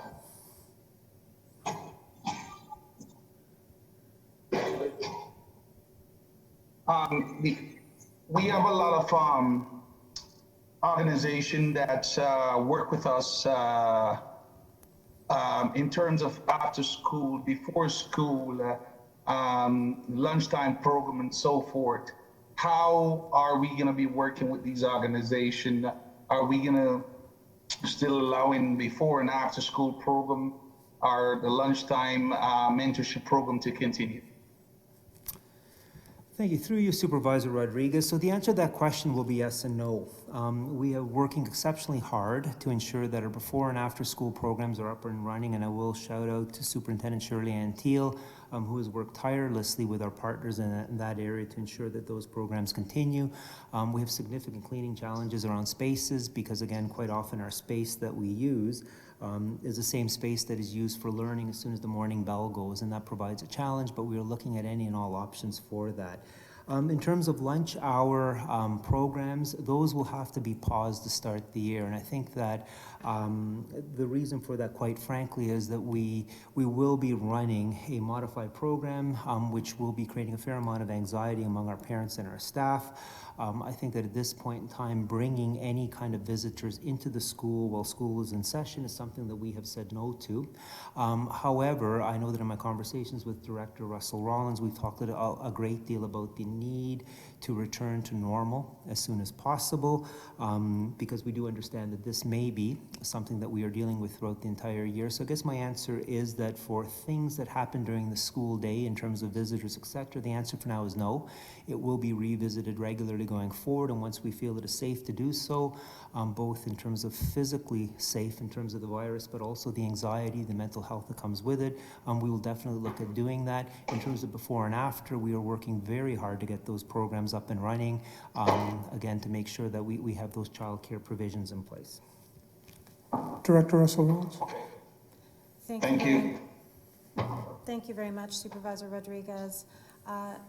We recognize that there are a wide variety of programs that support student learning and well-being being offered in our schools.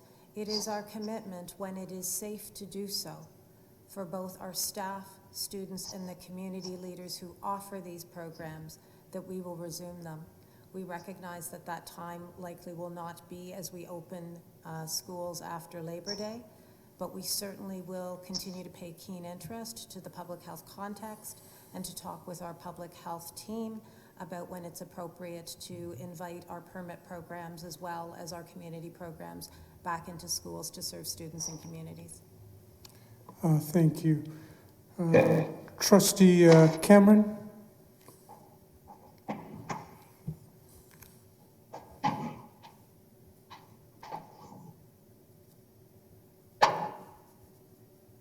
Thank you.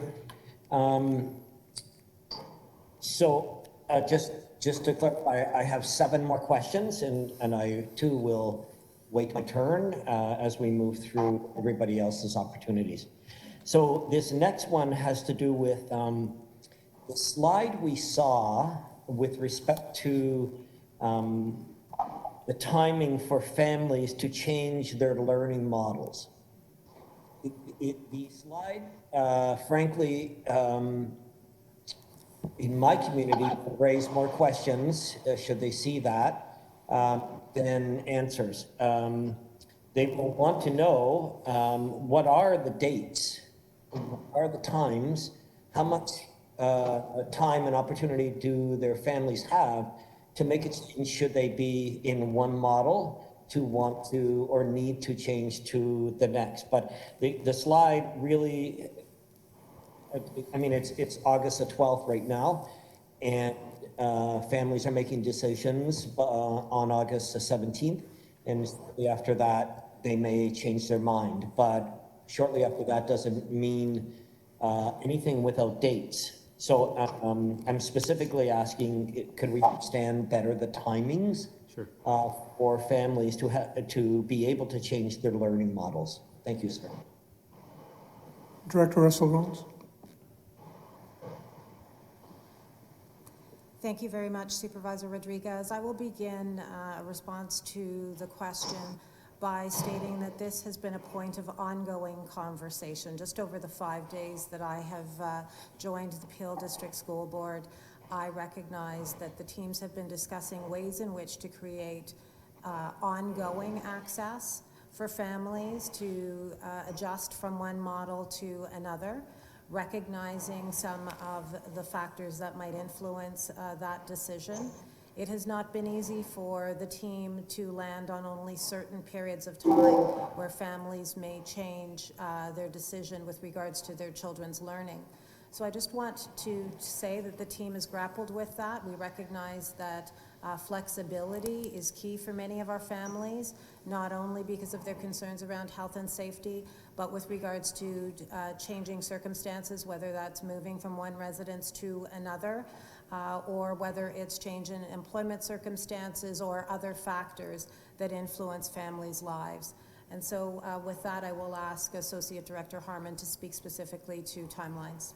Thank you, Director Russell Rollins, and through you, Supervisor Rodriguez. For the record, as one of your constituents, I was very impressed with that slide. I will be the one person who will say that. But your concerns are heard, Trustee Cameron, very much. I will be able to give an update in terms of timelines, and I will echo what Director Russell Rollins said. We did this today with the best of intentions. We had hoped to have a very flexible model. Unfortunately, over the course of time, we came to realize that the costs associated with that would be too great. I'm pleased to let you know that an email has gone out to all of our families with dates and timelines now. It went out, I believe, about an hour ago. Director Pereira has confirmed that for us. I believe we are looking at September 10th, end of the day, as a deadline for elementary to make a choice. We are looking at Friday the 11th for secondary to make a choice. We are looking at a combined timeline in and around late October to declare for a mid-November change. That will coincide with the end of quadrimester 1. It will also coincide with assessment timelines that basically run out for us with the progress report in elementary that comes out in mid-November. So the good news is the answer to this question, that the timelines are out in public. They will be on the website as well. They will be part of our handbook that goes out to parents tomorrow. So we have in fact publicized them as of now. Thank you. Through you, Supervisor Enriquez. I'm sorry, were we made aware of that posting? Otherwise, I would not have asked that question had I known that. Through you, Supervisor Rodriguez, the email came out, I'm looking for a time. It may be in your inbox right now. It would have gone out through the communications newsletter at peelsb.com. It is completely fresh. It is literally out right now. Perhaps you can check your inbox. If it's not there, I can find a way to follow up and get it out. Certainly it's something, if it hadn't come to you, I would be forwarding later in the evening. But it would have happened either directly before this meeting or during this meeting. As I said again, Director Russell Rollins outlined, this delay was with the best of intentions as we tried to find a model where we could give increased flexibility to our families. Seeing that that was not possible, we finalized our decisions today and got communications out literally now. So it should be there. If it's not, I would apologize and we will make sure that we get it to you. Okay, thank you. To the system or to trustees, I probably got it, but interesting question I'm raising is about timing. You know, timing of the change for learning models, but also timing with respect to communication and information. Supervisor Rodriguez, do I have one more? You do, Trustee.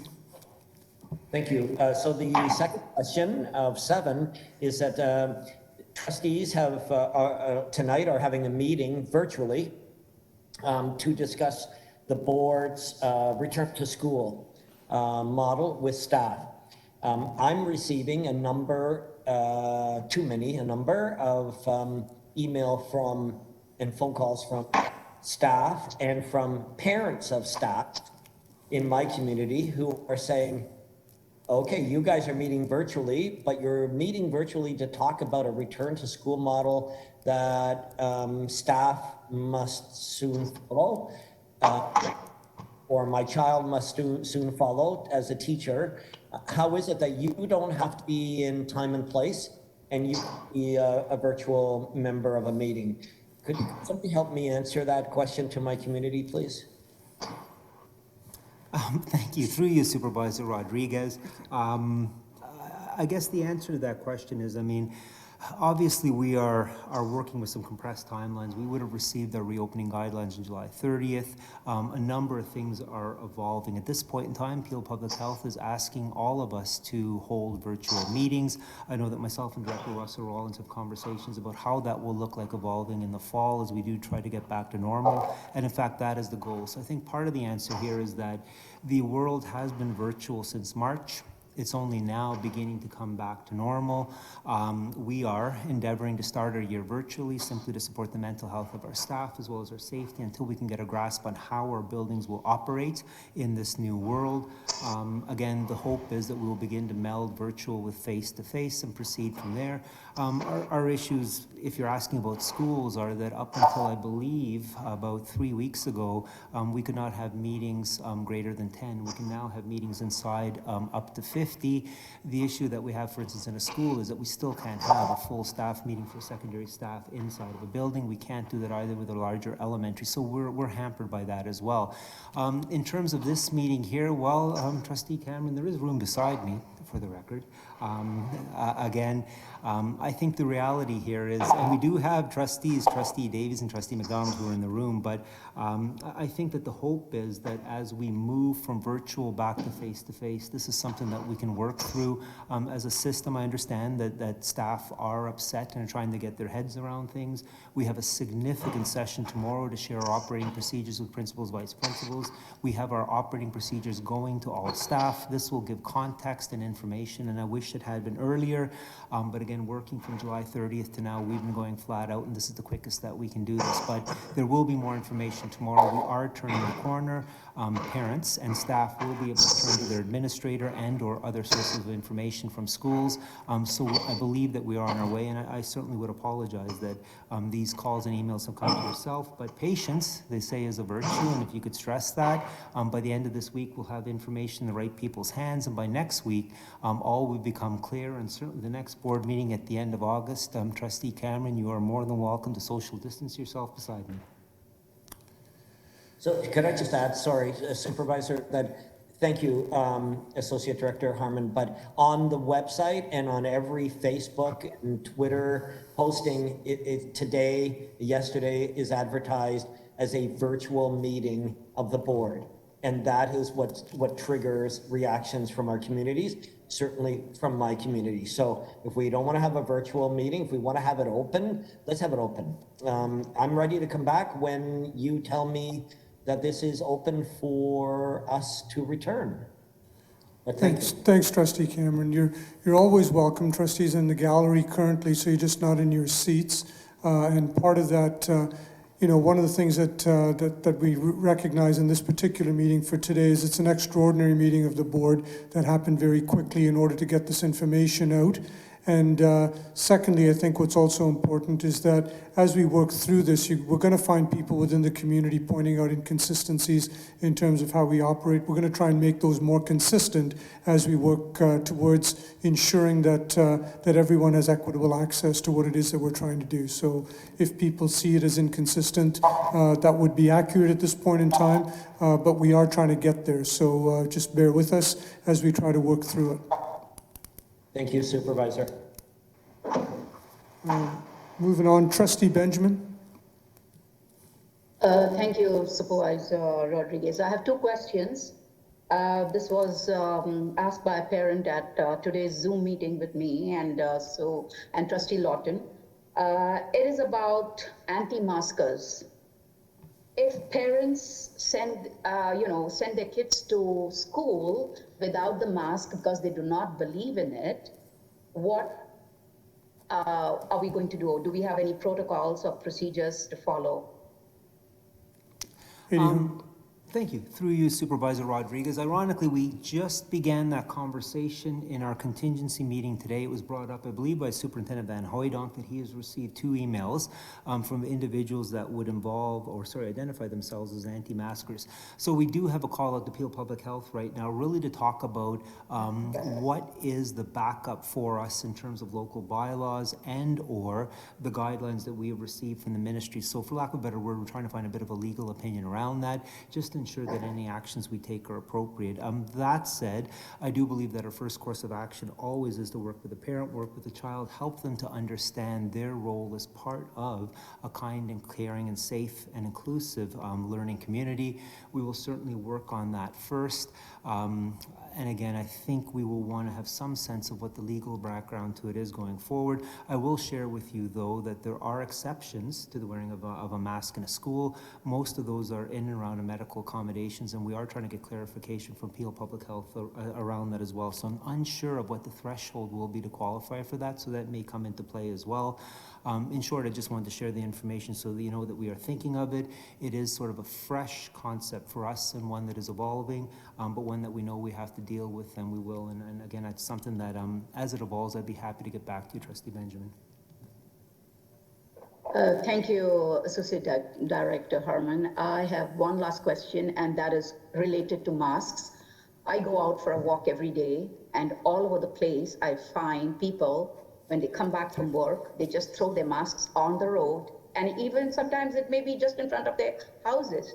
How are we going to educate our students that they should dispose of, if it is disposable, it should be disposed of properly, and this message should go out into the community too. Thank you. Director Russell Rollins. Thank you, Supervisor Rodriguez. I do know that the Ministry of Education and perhaps the Ministry of Health are keenly aware of our need to maintain health and safety protocols, and certainly the appropriate disposal of masks is part of maintaining a sound health and safety protocol. They will be creating a campaign that makes parents, families, and students aware of the benefits of wearing a mask. To address your earlier question, it is our social responsibility in the context of schools and public spaces to wear masks. We can see that reflected in many local bylaws, for example. And so I thank Associate Director Harmon for reaching out to Public Health to think about ways in which we can respond where needed, where direct conversation is not fruitful, to address students who may not be wearing masks for non-medical reasons or other reasons that they share with us. So we will be working through our school staff to inform our students and our staff of how to dispose of their masks appropriately so that it does not pose any kind of health risk to those members of the community and to our school communities. So it is certainly among the things that we know we must do in this new context in which we are learning and working. Thank you. Thank you. Trustee, oh, sorry. Trustee Sohi. Thank you. To you, Supervisor Rodriguez, my next question is actually about the page number 39, where we have elaborated how the high school Group A and Group B will be working. So in that, we are giving 1 hour for students to go home to continue their online learning. So my question is, sometimes some high school students are using a public transportation, and that takes more than an hour, and sometimes in the regional programs, students are commuting far off to the schools that offer regional programs. So how we will make sure that kids are back home and they're ready for online learning. Thank you. Through you, Supervisor Rodriguez. It's a fair point. It hasn't come up in our conversations with administrators to date. We do have our conference call tomorrow with principals, vice principals. I think what I may do, keeping in mind the fact that we do have a kind of a guideline or collective agreements around 360 minutes for the day. We have a 60-minute lunch that we provided, which is already 20 minutes beyond the collective agreement. We then have 300 minutes of instruction, 75 in the morning for the 150 face-to-face, and then 75 in the afternoon. I do not know that we can stretch that day out much more than we have, which is a 360-minute total.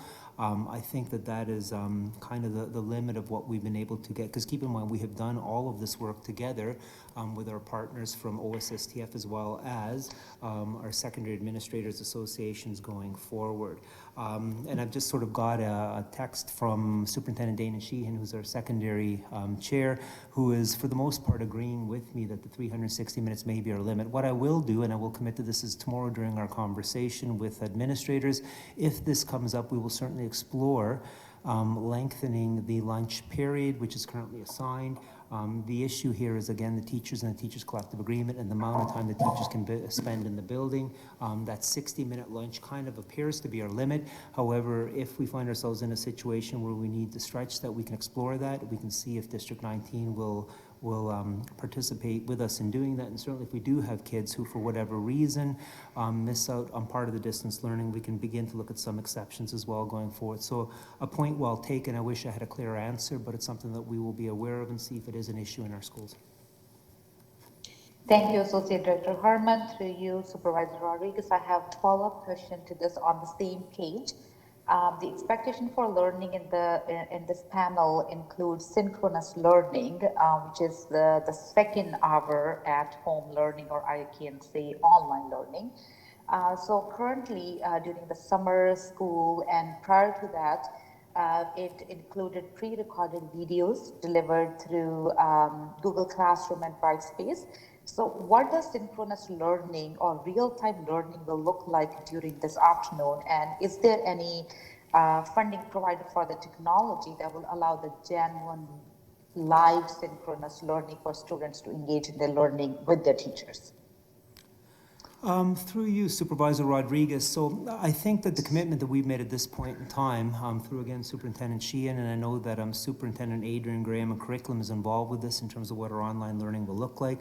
Our focus is to make this learning now truly synchronous. We do understand that what occurred in the fall was something that we had, in the spring, was something we had to put in place with very short timelines, again in the middle of a pandemic, doing the very best we can. It is our intention now heading into the fall to again, for lack of a better word, raise the bar and make this more of a, what's the word I'm looking for, a thorough and complete learning experience. It is our intent to provide that as a true synchronous experience, which means that there will be a live camera made available, and we are working very hard with Controller Antoine Haroun in our LTSS department to provide those for teachers, so please stay tuned.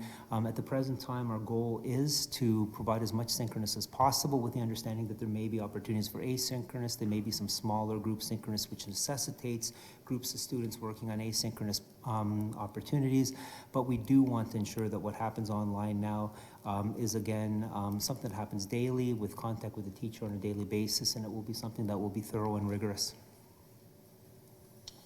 Director, thank you, Associate Director Harmon. Director Russell Rollins. Thank you, Mr. Rodriguez. I would also just add that the Ministry of Education has committed that they will be putting out further expectations and directions with regards to learning and the characteristics of synchronous learning and other aspects of our programming moving forward. And so we look forward to implementing directions in alignment with what has been described by Associate Director Mark Harmon and the Ministry's current directions for the fall. Trustee Davies.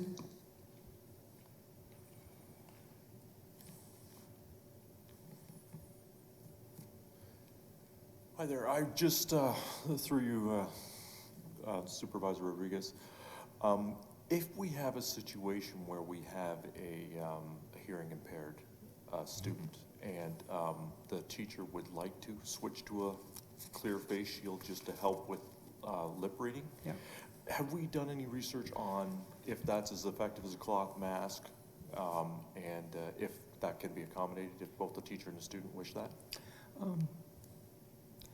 Through you, Supervisor Rodriguez, I could actually answer that question, yes. Through Superintendent Darren Van Hooydonk, who's been head of our special education table, we have had that conversation. I believe that those are on the table to be ordered. Superintendent Sean Moynihan, who's currently on a leave, brought this up as an issue for us in July, and I'm going to guess that we have researched and have actually ordered those devices. Now, don't quote me on that, but I do know that our senior team is listening to this, as well as our restart team. It would be my expectation if we haven't ordered those, we certainly are seriously considering them, and it is an issue that we are familiar with. Thank Trustee McDonald, Kathy. Through you, Chair. I have other questions, but there were two questions that I was going to ask, and they were kind of answered, but I just have follow-up to the answers that were given. So I'll just do the two follow-up to those, and then I could come back for my other set. So I'll go to follow-up from Trustee Cameron's question about parents withdrawing. I'm thinking of elementary students. So I know they have the secondary students appear to have more designated windows, but will there be penalties for parents in the elementary system if they withdraw, let's say for whatever, there are multiple reasons that I could think of. So for example, let's say their neighbor has COVID and the kid goes to school and they're afraid that the kid might come in contact, so the parents decide to withdraw the elementary student outside the window. Is there going to be a penalty to the parent for that? Through you, Superintendent Rodriguez. No, we're going to understand the fact that during COVID we will have unique and exceptional circumstances where families will have to make decisions based on again, whether it's an illness of a neighbor or illness in the family, or even something such as an existing or not pre-existing, but an existing medical issue coming to the forefront. I would suggest that we want to align with reporting guidelines as much as possible. It will make the transfer of information between the online and face-to-face schooling that much easier, but I think we would accept that there are unique and exceptional circumstances, and I do know that the conversations we've had with Shirley Ann Teal, who will be heading up our PDSB online school, that one of her priorities is how it is that the regular day school will be in contact with the online school, not only for situations such as you outlined, but during regular turnarounds, but also the fact that at some point this online school will become defunct and we will go back to a full-time model where all students are in school, and we have to ensure that all of our learning records, including SIS and whatever, are transferred appropriately. So I know that Superintendent Shirley Ann Teal is on this call. It's something that she's aware of, and we'll certainly make sure that if we haven't fleshed it out, we'll flesh it up further. Okay, so if it becomes defunct, let's say by December, like there's no COVID in the world, then parents, even though they'd signed up for the year, there's no need for it, so they can start in January.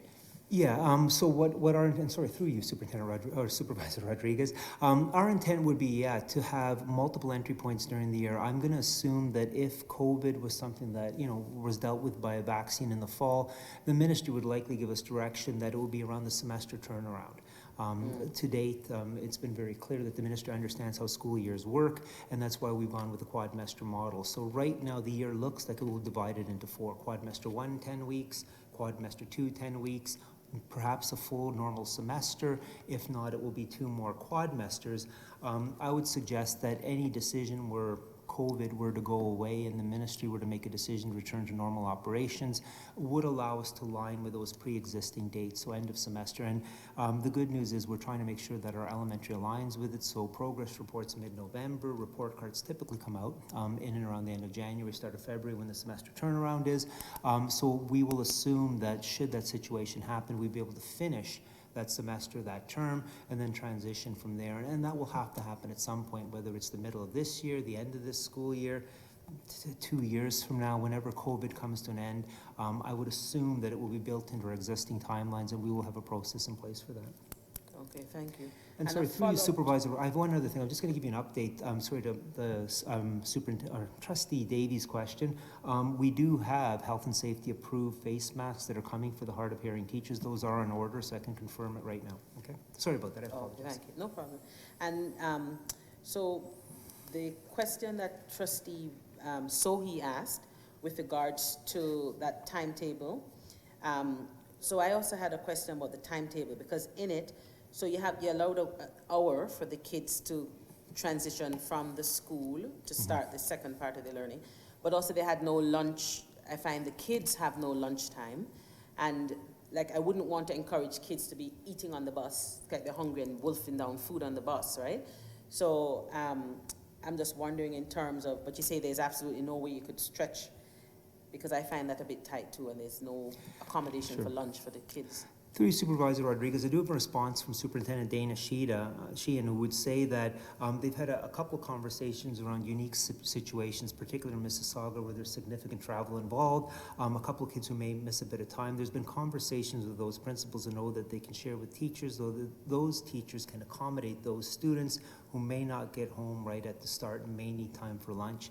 So I think there will be some accommodations built in.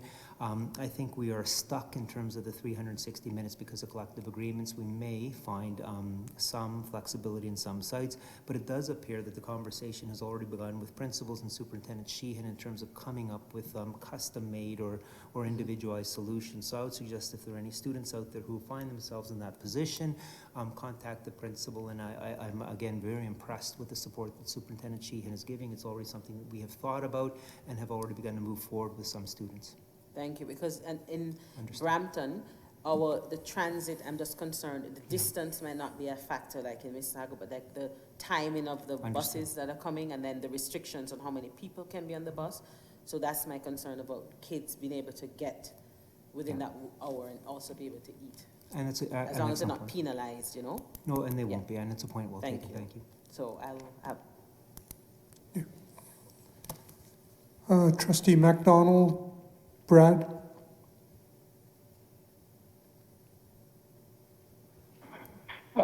Thank you. Through you, Supervisor, again, I just appreciate all the good answers, and I hope some of these are going to be captured and put in online as an FAQ for everyone to read. So I'm getting, like Trustee Cameron has said, a lot of anxious parents, and they're concerned and frustrated. Certainly conflicting news from what the government says and stuff. Who is the best, other than talking to the trustee, is it best for me to refer, when they get into specifics of issues around their child and at the school to connect with the principal? Thank you. Through you, Supervisor Rodriguez. Yes, Chair McDonald, that would be the correct way to proceed. I understand that the summer is presenting some challenges. However, the good news is, as I stated earlier, tomorrow is our full day of training. I'm sitting on a bank of an ever-growing list of questions for tomorrow's teleconference. I think we're almost at 300 here.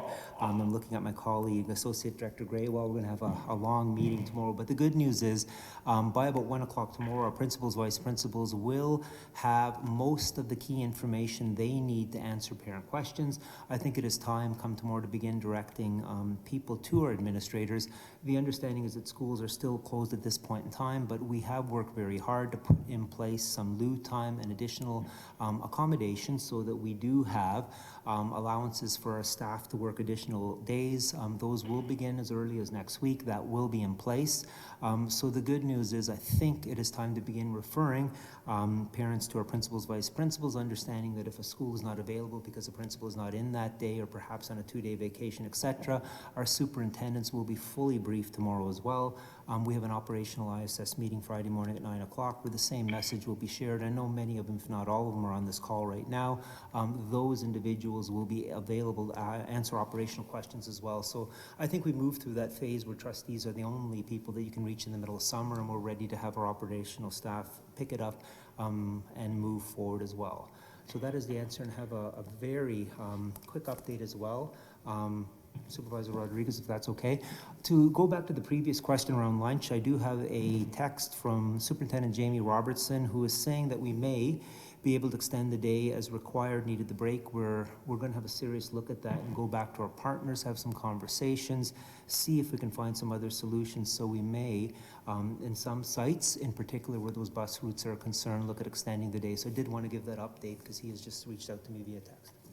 Thanks, Eddie. Yeah, so I just want to thank you, Associate Director Harmon, for your response. And I also want to thank the principals that are listening, the ones I've connected and with parents that I appreciate you working through the summer like everyone else is to make this entry possible for everyone. And I thank you very much for your response. Trustee Green.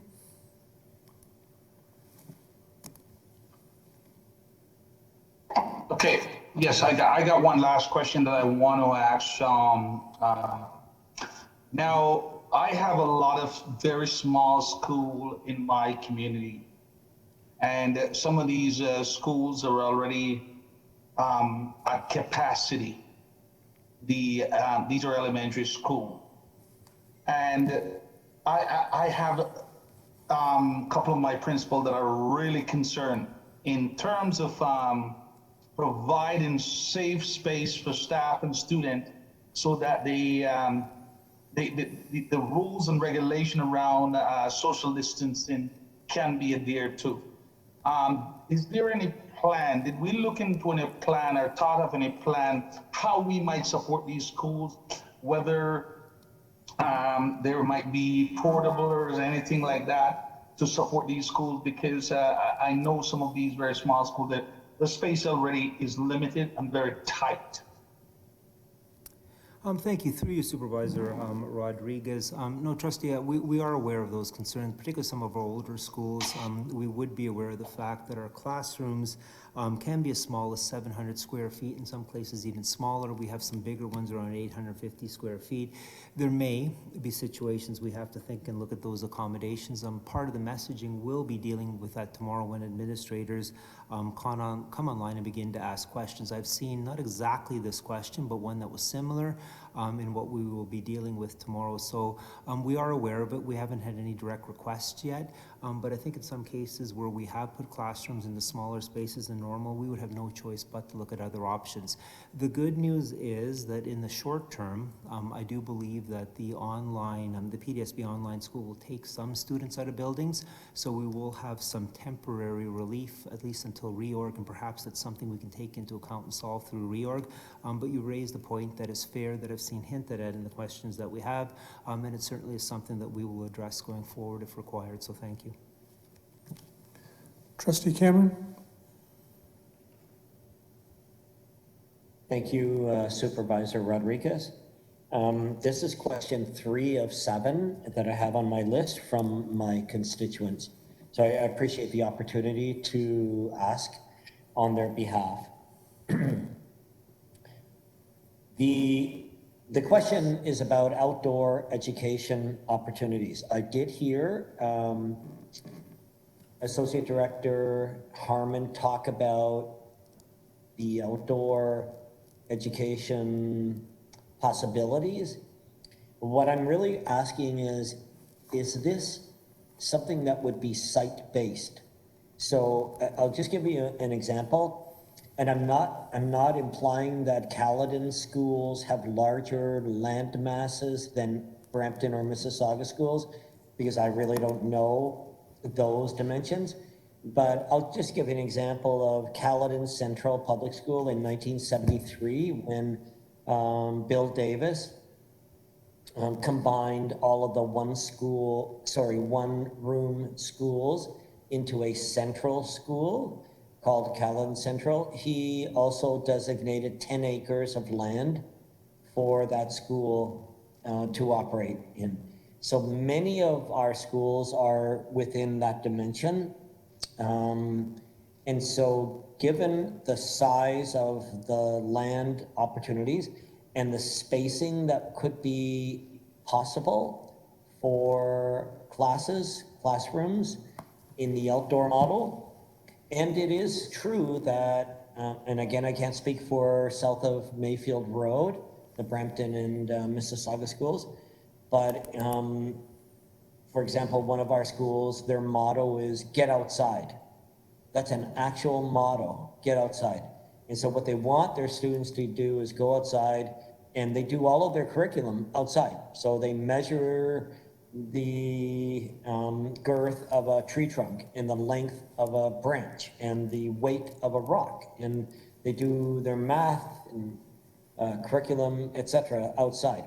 So again, that may be true for Brampton and Mississauga schools, but can I get some understanding of whether this outdoor education model might be strictly site-based? Thank you, Supervisor. Thank you. Through you, Supervisor Rodriguez. I think your point is well taken, Trustee Cameron. We do have situations where we can go outdoors.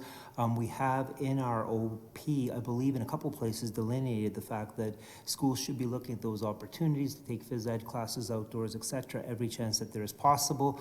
I think it will have to come down to teacher and student comfort going forward, and will have to be a site-based decision. But certainly, I think through our leadership, it is a message that we'll continue to give, and it is there in writing in the OP. In a couple of different contexts. Great, thanks. Trustee Cameron? Any? Excellent, thank you. Question 4 of 7 is, if you come to my community, you will hear and see the challenges with respect to access to the internet. And I just want to say that in the spring, Mark Marshall and his team, if we focus on results versus just activities, I would say their team did an absolutely incredible job of ensuring that as many students as possible and families as possible could access internet, including in this rural area that is joined by 2 other urban centers to the south. And so I'm really asking about, for families that have written to me, will the board be able to support their need to access internet from where they live in the country? Through you, Superintendent Rodriguez, I think we are very cognizant of the challenges that are posed by Caledon. I mean, you would know that I myself live in Caledon and have had numerous situations where I've lost contact even during Teams calls during the day. I don't know what the simple answer for that is. I think we both know the controller, Haroon, and his staff have gone above beyond in terms of getting data sticks and devices out. I understand in some cases, even those tools are not particularly effective simply because the signal is that weak. I don't know what the direct solution to that is, other than to continue to, I think, lobby our local government. I know in Caledon that there is a lot of work on improving the internet, and that's something that we would have to participate in. From a school system point of view, or a student to choose that programming, again, I mean, the decision that has been made to land with an adaptive model is one that we are working with. We understand in some cases it may not be ideal. I think we would encourage our administrators to try to find, again, student-based solutions and assist those families and students going forward in getting the best learning opportunities possible. I think all I can do is encourage those families to speak up, contact their principal, see if there is a better internet connection, a better device available, and barring that, perhaps we can look at other options. I wish I had a better answer than that, but I do understand the infrastructure concerns that do occur in that part of the world. Thank you. Through you, Supervisor Rodriguez, just let me say thank you to Controller Antoine Haroon, who leads an incredible team, doing an incredible job. It's such a massive, again, focusing on results. I have seen them in my community where community members have written to me and said they don't have access to internet because they live in such a remote area. And the next day, through my superintendent, Michael Logue, through his communications with Mark Marshall, the next day the family received a rocket stick, which allowed their grade 5 daughter to access internet, which was like, the mom was absolutely crying on my home phone line. With appreciation. So thank you to everyone who has tried to make this happen, and I appreciate the challenges. Thank you, Supervisor. Thanks for sharing that, Trustee. Great, it's a good news story. Trustee Sohi?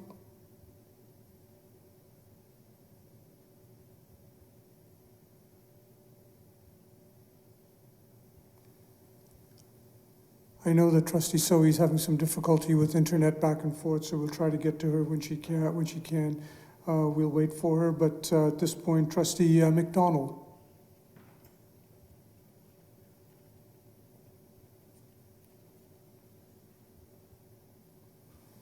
Thank you. Through Supervisor Rodriguez. Currently, this is a question asked on behalf of a staff member. currently all classrooms don't have soap or paper towels, and it hasn't been on the budget for years. So how will teachers coordinate hand washing?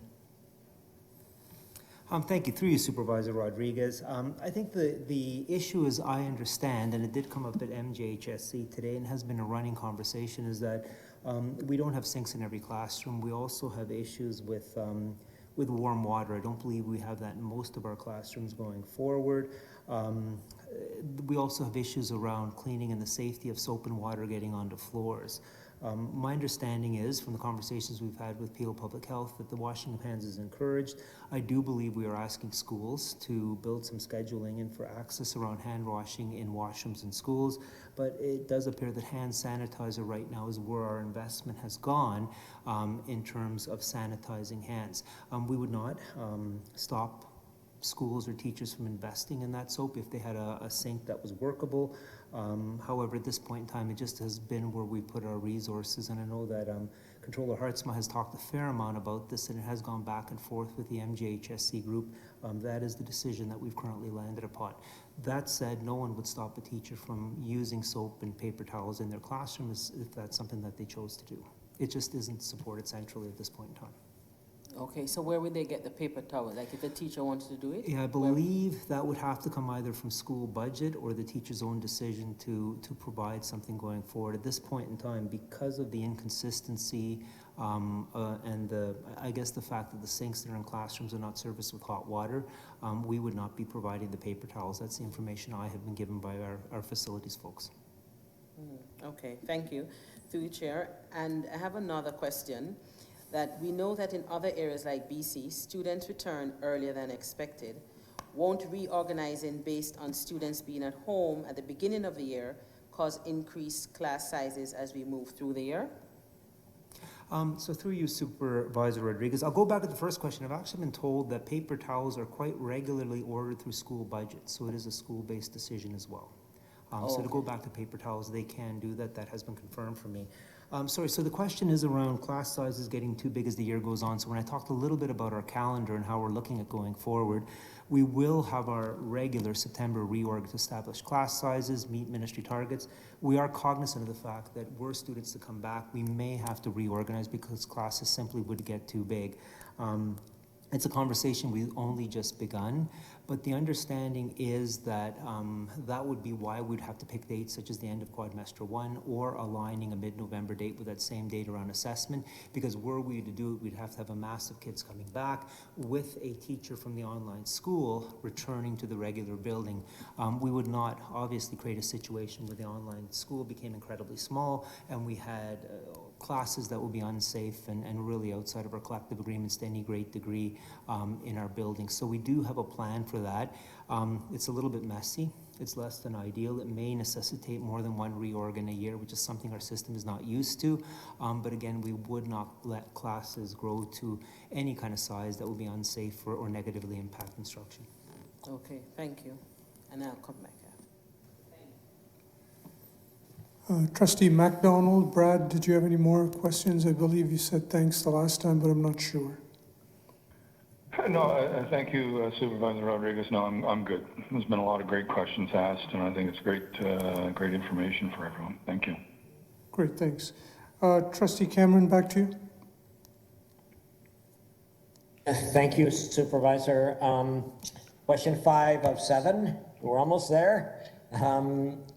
Thank you, everyone, for your patience. I live in a community where, perhaps not unlike other trustees, where there are lots and lots of parents who are involved in their children's education, and they want to have a say, and I want to be their voice, at least raising the questions. So I did hear that we're waiting for a couple of PPMs, and I just wanted to add that it's August the 12th now, and families decide by August the 17th. Could someone help clarify those PPMs? So this is really an administrative question, not so much a family question, but can somebody help me understand when those PPMs might be delivered and then acted on? Thank you.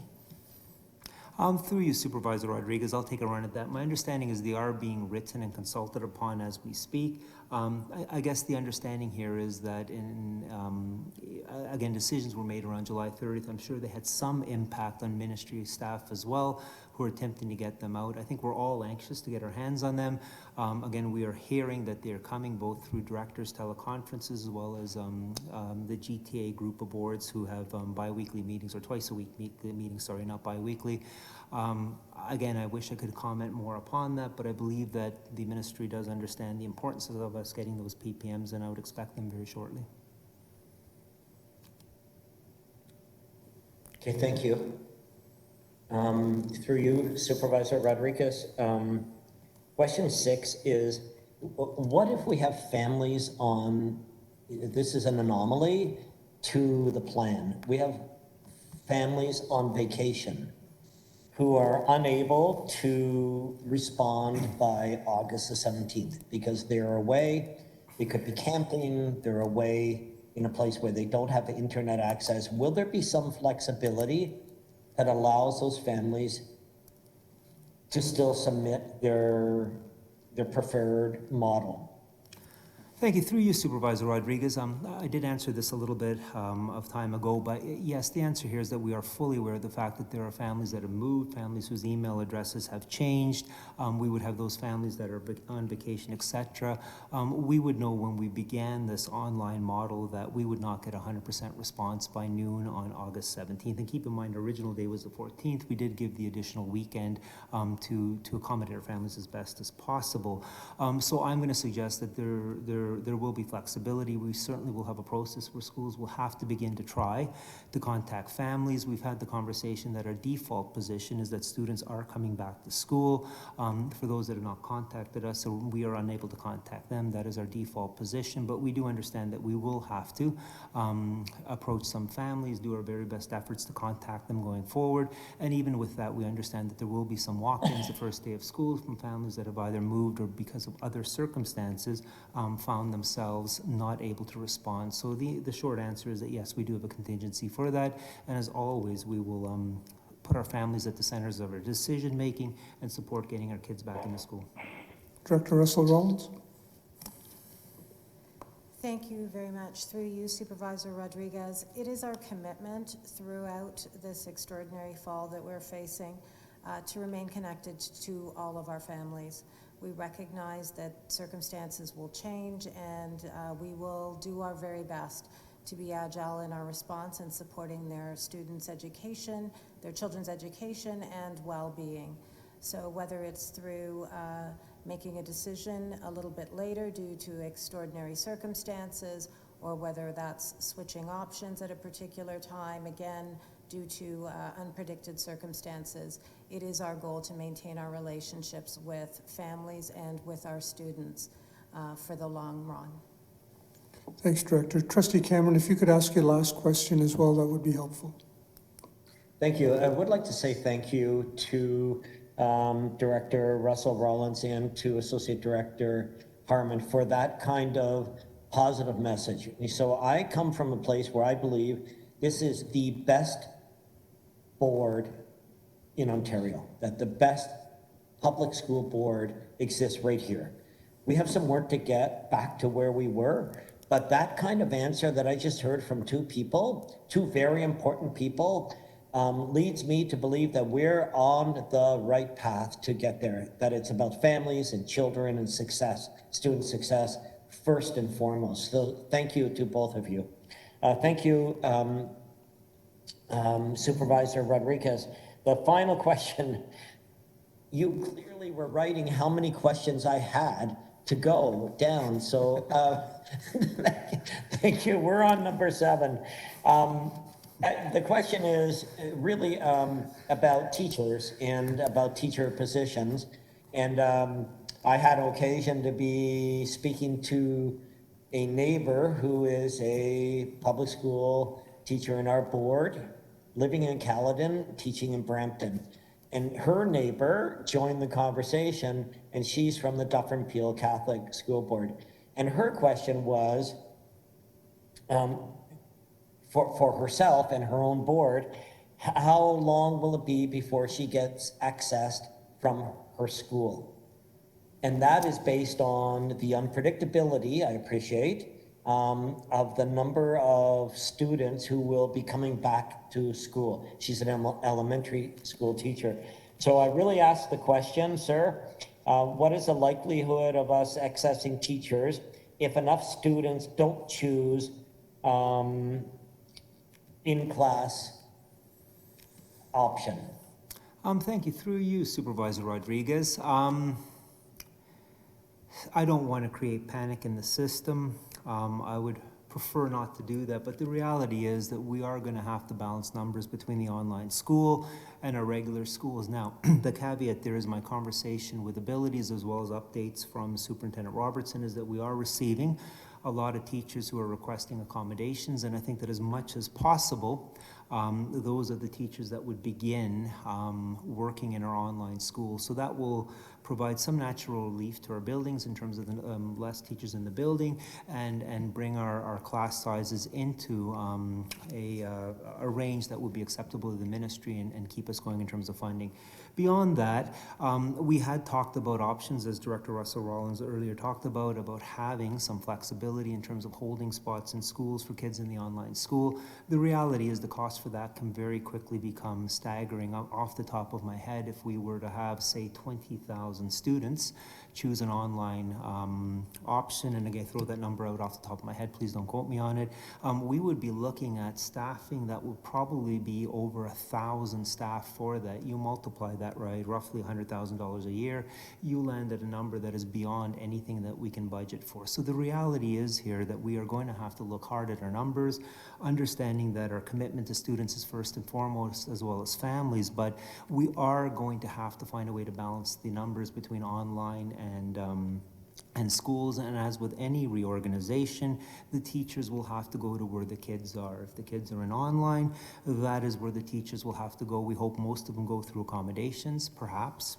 There is a way, and I'm thinking out loud, and I can hear Kelly Terry and Jamie Robertson in HR kind of squirming a little bit, but maybe there's a voluntary process that we can look at as well where that is accommodated going forward. We'd have to go through with seniority, but the reality is that we will have to reorganize our schools in September as we normally do. We will have to get those class sizes in line. So yes, there may be excess teachers who may move into an online system, and then once we are perhaps going the other direction, kids are returning to schools, we would have to do the same process with our online and return kids to our schools. So the reality here is that as much as I wish I could give a hard and fast answer, I can't. A lot will depend on how many students choose the online option, how many teachers go because of accommodations. Perhaps there is a voluntary process. I don't know. I throw that off the top of my head.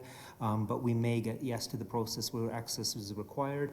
But based on our surveying, we are hearing potentially 20% of our kids will choose online. If that is the case, we need 20% less teachers in schools, and I think we all know what that means. Again, me desperately hoping to avoid panic, but having to say this out loud. Thank you. Thank you.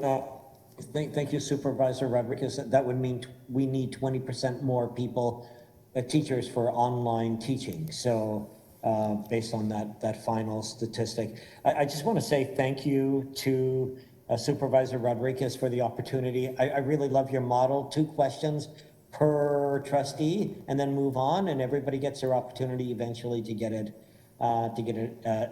asked and answered. And thank you to Director Russell Rollins, and welcome. I look so forward to working with you. I think we're headed in the right direction, and I so appreciate the opportunity to share with you further as we move forward. And also thank you again to Associate Director Harmon for these hard questions and even more difficult answers. Thank you, Mark, for everything you have done. Thank you, Supervisor Rodriguez. I appreciate your help. Thanks, Trustee Cameron. Trustee Lawton? Thank you. Through you, Supervisor Rodriguez. I thought I'd jump in before Associate Director Harmon's voice went and ask a question, if I might. I have done my homework, and I apologize if this has already been discussed and answered. But speaking of BC, yesterday the Minister of Education announced that they will be delaying their start past the day after Labor Day, given their consideration of their COVID preparations. Will there be any consideration given, do you think, for Peel to delay our starts? Director Russell Rollins. Thank you, Supervisor Rodriguez. That direction would need to come from our Ministry of Education with regards to our start date. I know that the Ministry of Education, along with the Ministry of Health and local public health authorities, continue to monitor the prevalence of COVID positive cases in our communities across Ontario. We can see from the Ministry of Education's approach to reopening that they are looking region by region or community by community with regards to what is an appropriate way of offering learning to our students. And so we will await any changes from the Ministry of Education, but at this time we've not had any indication that the start date will change. Trustee Lawton, follow up? Great, thanks. Trustee McDonald.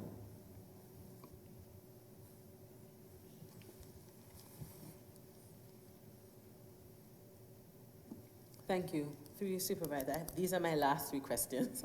So my first question of the last three is on page 5 in the document we received. So the third kind of paragraph, the second bullet, it says you're talking about timetabling and cohorting, and you said there it says are encouraged to keep secondary school students in a maximum of 2 in-person class cohorts, and I just wanted to know what that meant. I'll answer that. Sure, thank you. Through you, Supervisor Rodriguez. So what we're saying is that you will have your period 1 class and your period 2 class, and basically your cohort will be A. So you will be cohort A period 1, cohort A period 2, which means you will have access to 2 classes as part of your cohort, and as much as possible it is the same kids in the building at the same time, so we don't have that mass mixing. Same token, you either cohort B, period 1, period 2, but you will have those maximum of 2 classes in a quadmester. So really, it limits your contact with other students well below what we would see as the 100 student threshold that was announced by the ministry. Okay, so on that timetable chart, when you had A1, yes, that's not the same A1 that's on, so if you have A1 on a Monday, it's not the same A1 that goes on a Tuesday? No. So the way in which it's set up is that you will have cohort A period 1 on Monday. Right. And then I believe we go cohort A period 2 on Tuesday. So cohort A gets 2 days in a row, period 1, period 2. Right. Then the Wednesdays alternate with cohort A period 1, cohort A period 2, cohort B period 1, cohort B. So each of them get a Wednesday in, and then the Thursdays will always be cohort B period 1, Friday will be cohort B period 2. So you always have your set day. The Wednesdays rotate, and we do that to keep the cohort 2 days in a row simply for the cleaning. It just simply means that instead of having to do the deep enhanced clean, we're doing that less days as opposed to an alternating kind of day model. Right. Oh, okay. Thank you for that. Now it was earlier on you spoke about the renting out of the schools, but I think it was more focused on before and after school programs. So what happens to like our language schools, like churches that we rent to? Like on Saturdays you have different people that use the building. Are we still doing those? Through you, Supervisor Rodriguez, I believe we have paused our permits. I'm hoping that Trustee Chung is on, so I'm looking, and the answer here is no, we have not. So I'm waiting for Controller Hartzma to send me a text, and I apologize, I don't have this answer off the top of my head, but we are, give me a second. Sorry, no permits is the answer, so I was correct the first time. I apologize for that. We're doing this a little bit on the fly. But it was my understanding that in the OP, we have actually canceled permits at this point in time. And the reason for that, quite frankly, and Thomas Chung has just chimed in as well, we don't have permits right now. And the reason for that is, as I had expected, we are challenged to clean our learning spaces. Once our schools open, it will be, even with the additional custodians, we've been given a full-time job to get our chairs, our desks, our high-touch surfaces done. The reality is having permits in until potentially 11 o'clock at night would simply create too much of a cleaning dilemma going forward. It's just something we're not able to accommodate at this point in time. Okay. And are the language schools considered permits? The international programs that we run as a... So I'm going to wait for Superintendent Anthony Edwards to jump in and give me an answer on that one. We're just waiting to hear that. Language programs, I believe we had gone back and forth with, I'm trying to recall whether we did. So I have got the answer that Saturday is proceeding, so the language programs will be happening, and that makes sense. We wouldn't have the pressure that we would overnight to do cleaning. On a Saturday, we'd obviously have Saturday afternoon to do the necessary cleaning, so that makes sense. So the answer to Saturdays is yes, not weeknights, but on weekends we would have the time and the opportunity to do the cleaning. So all programs will be running on Saturdays. Okay, and churches on a Sunday, no? I believe churches on a Sunday will be running. I will wait for Thomas Chung and John Hartzman to let me know, but my understanding is that weekends will be running. I've just heard from John Hartzman no other permits, so I'm trying to get clarification on whether that involves churches. The answer is no churches, and Thomas Chung has said no churches for now. Okay, thank you. And then, okay. And so I've heard concerns for parents, particularly from the Black community, who were concerned, saying that they would not send their kids back to school because they found that the online learning experience for them was so amazing for their kids. So if parents decide to continue with that online learning model, will they be, because you're not using the teacher from the package, I gather that it's not necessarily the classroom teacher that's going to be doing the online learning, right? So would that person who is doing the online learning be delivering culturally responsive pedagogy to the students? Well, that would absolutely be our expectation. I think going forward that culturally responsive pedagogy would be something we've committed to, and you did certainly see me reference that when I spoke to the slide earlier. It's something that we're very aware of. I do know that through my colleague, Associate Director Graywall, we do have additional training coming in the area of anti-Black racism. We're obviously fully committed to working on the directives going forward. So the answer to that question would be yes. Okay, thank you. And I just want to thank you for this report and for all the effort that everybody put into this. And I wanted to say a big special welcome. I had to witness this day. It was so amazing to see you two, and I look forward to working with the both of you. Thank you. Thanks, Trustee. Trustee Green, you have another question?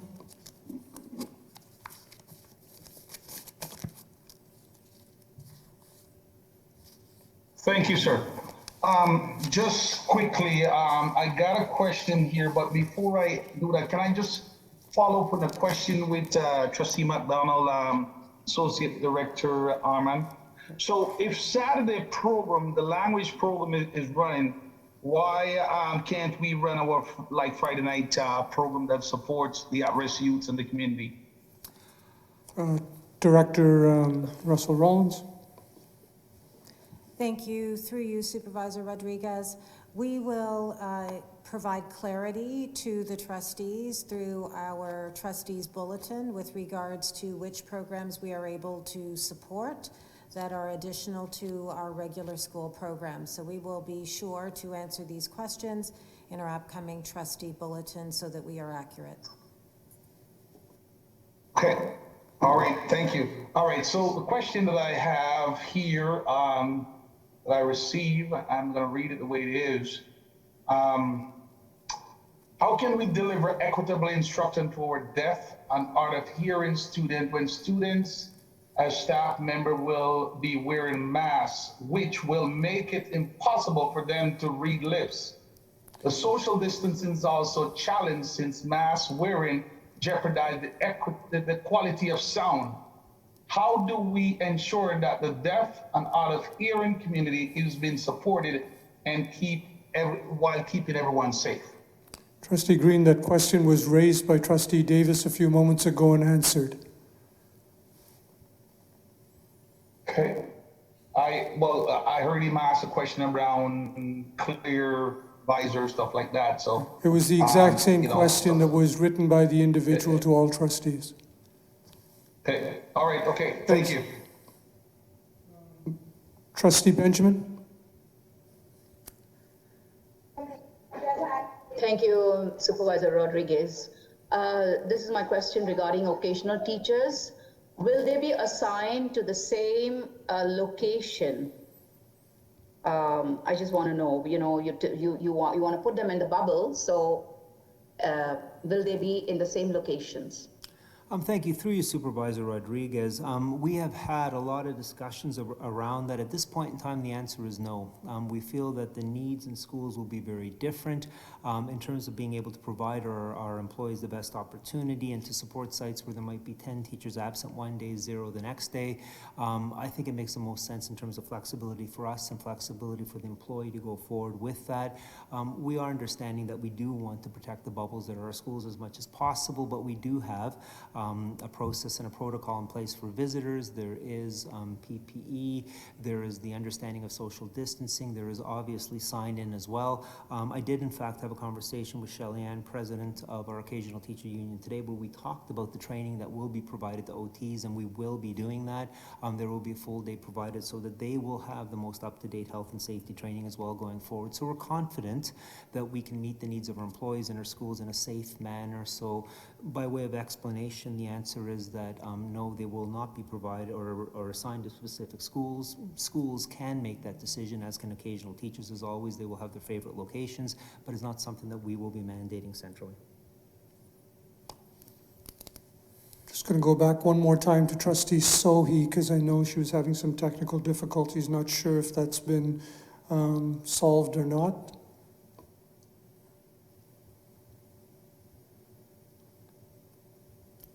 Alrighty, seeing that she's not coming on, we will continue on. I have just one question as well for staff, and it relates more in terms of the regional piece. The Peel region is highly racialized and also has a significant population of lower income families, and as a result, if the research and statistics are consistent, Peel also has more cases of COVID-19. Have you taken this into consideration in schools where this may be where there may be a predominant population of students in this area? So I will start. Thank you through you, Supervisor Rodriguez.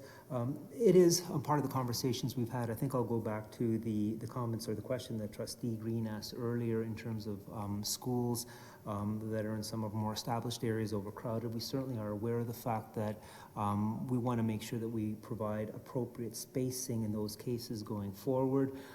We have had conversations with Peel Public Health. I know that in a conversation with one of our school support officers, there were conversations around ensuring that there's additional PPE in schools that are socioeconomically disadvantaged.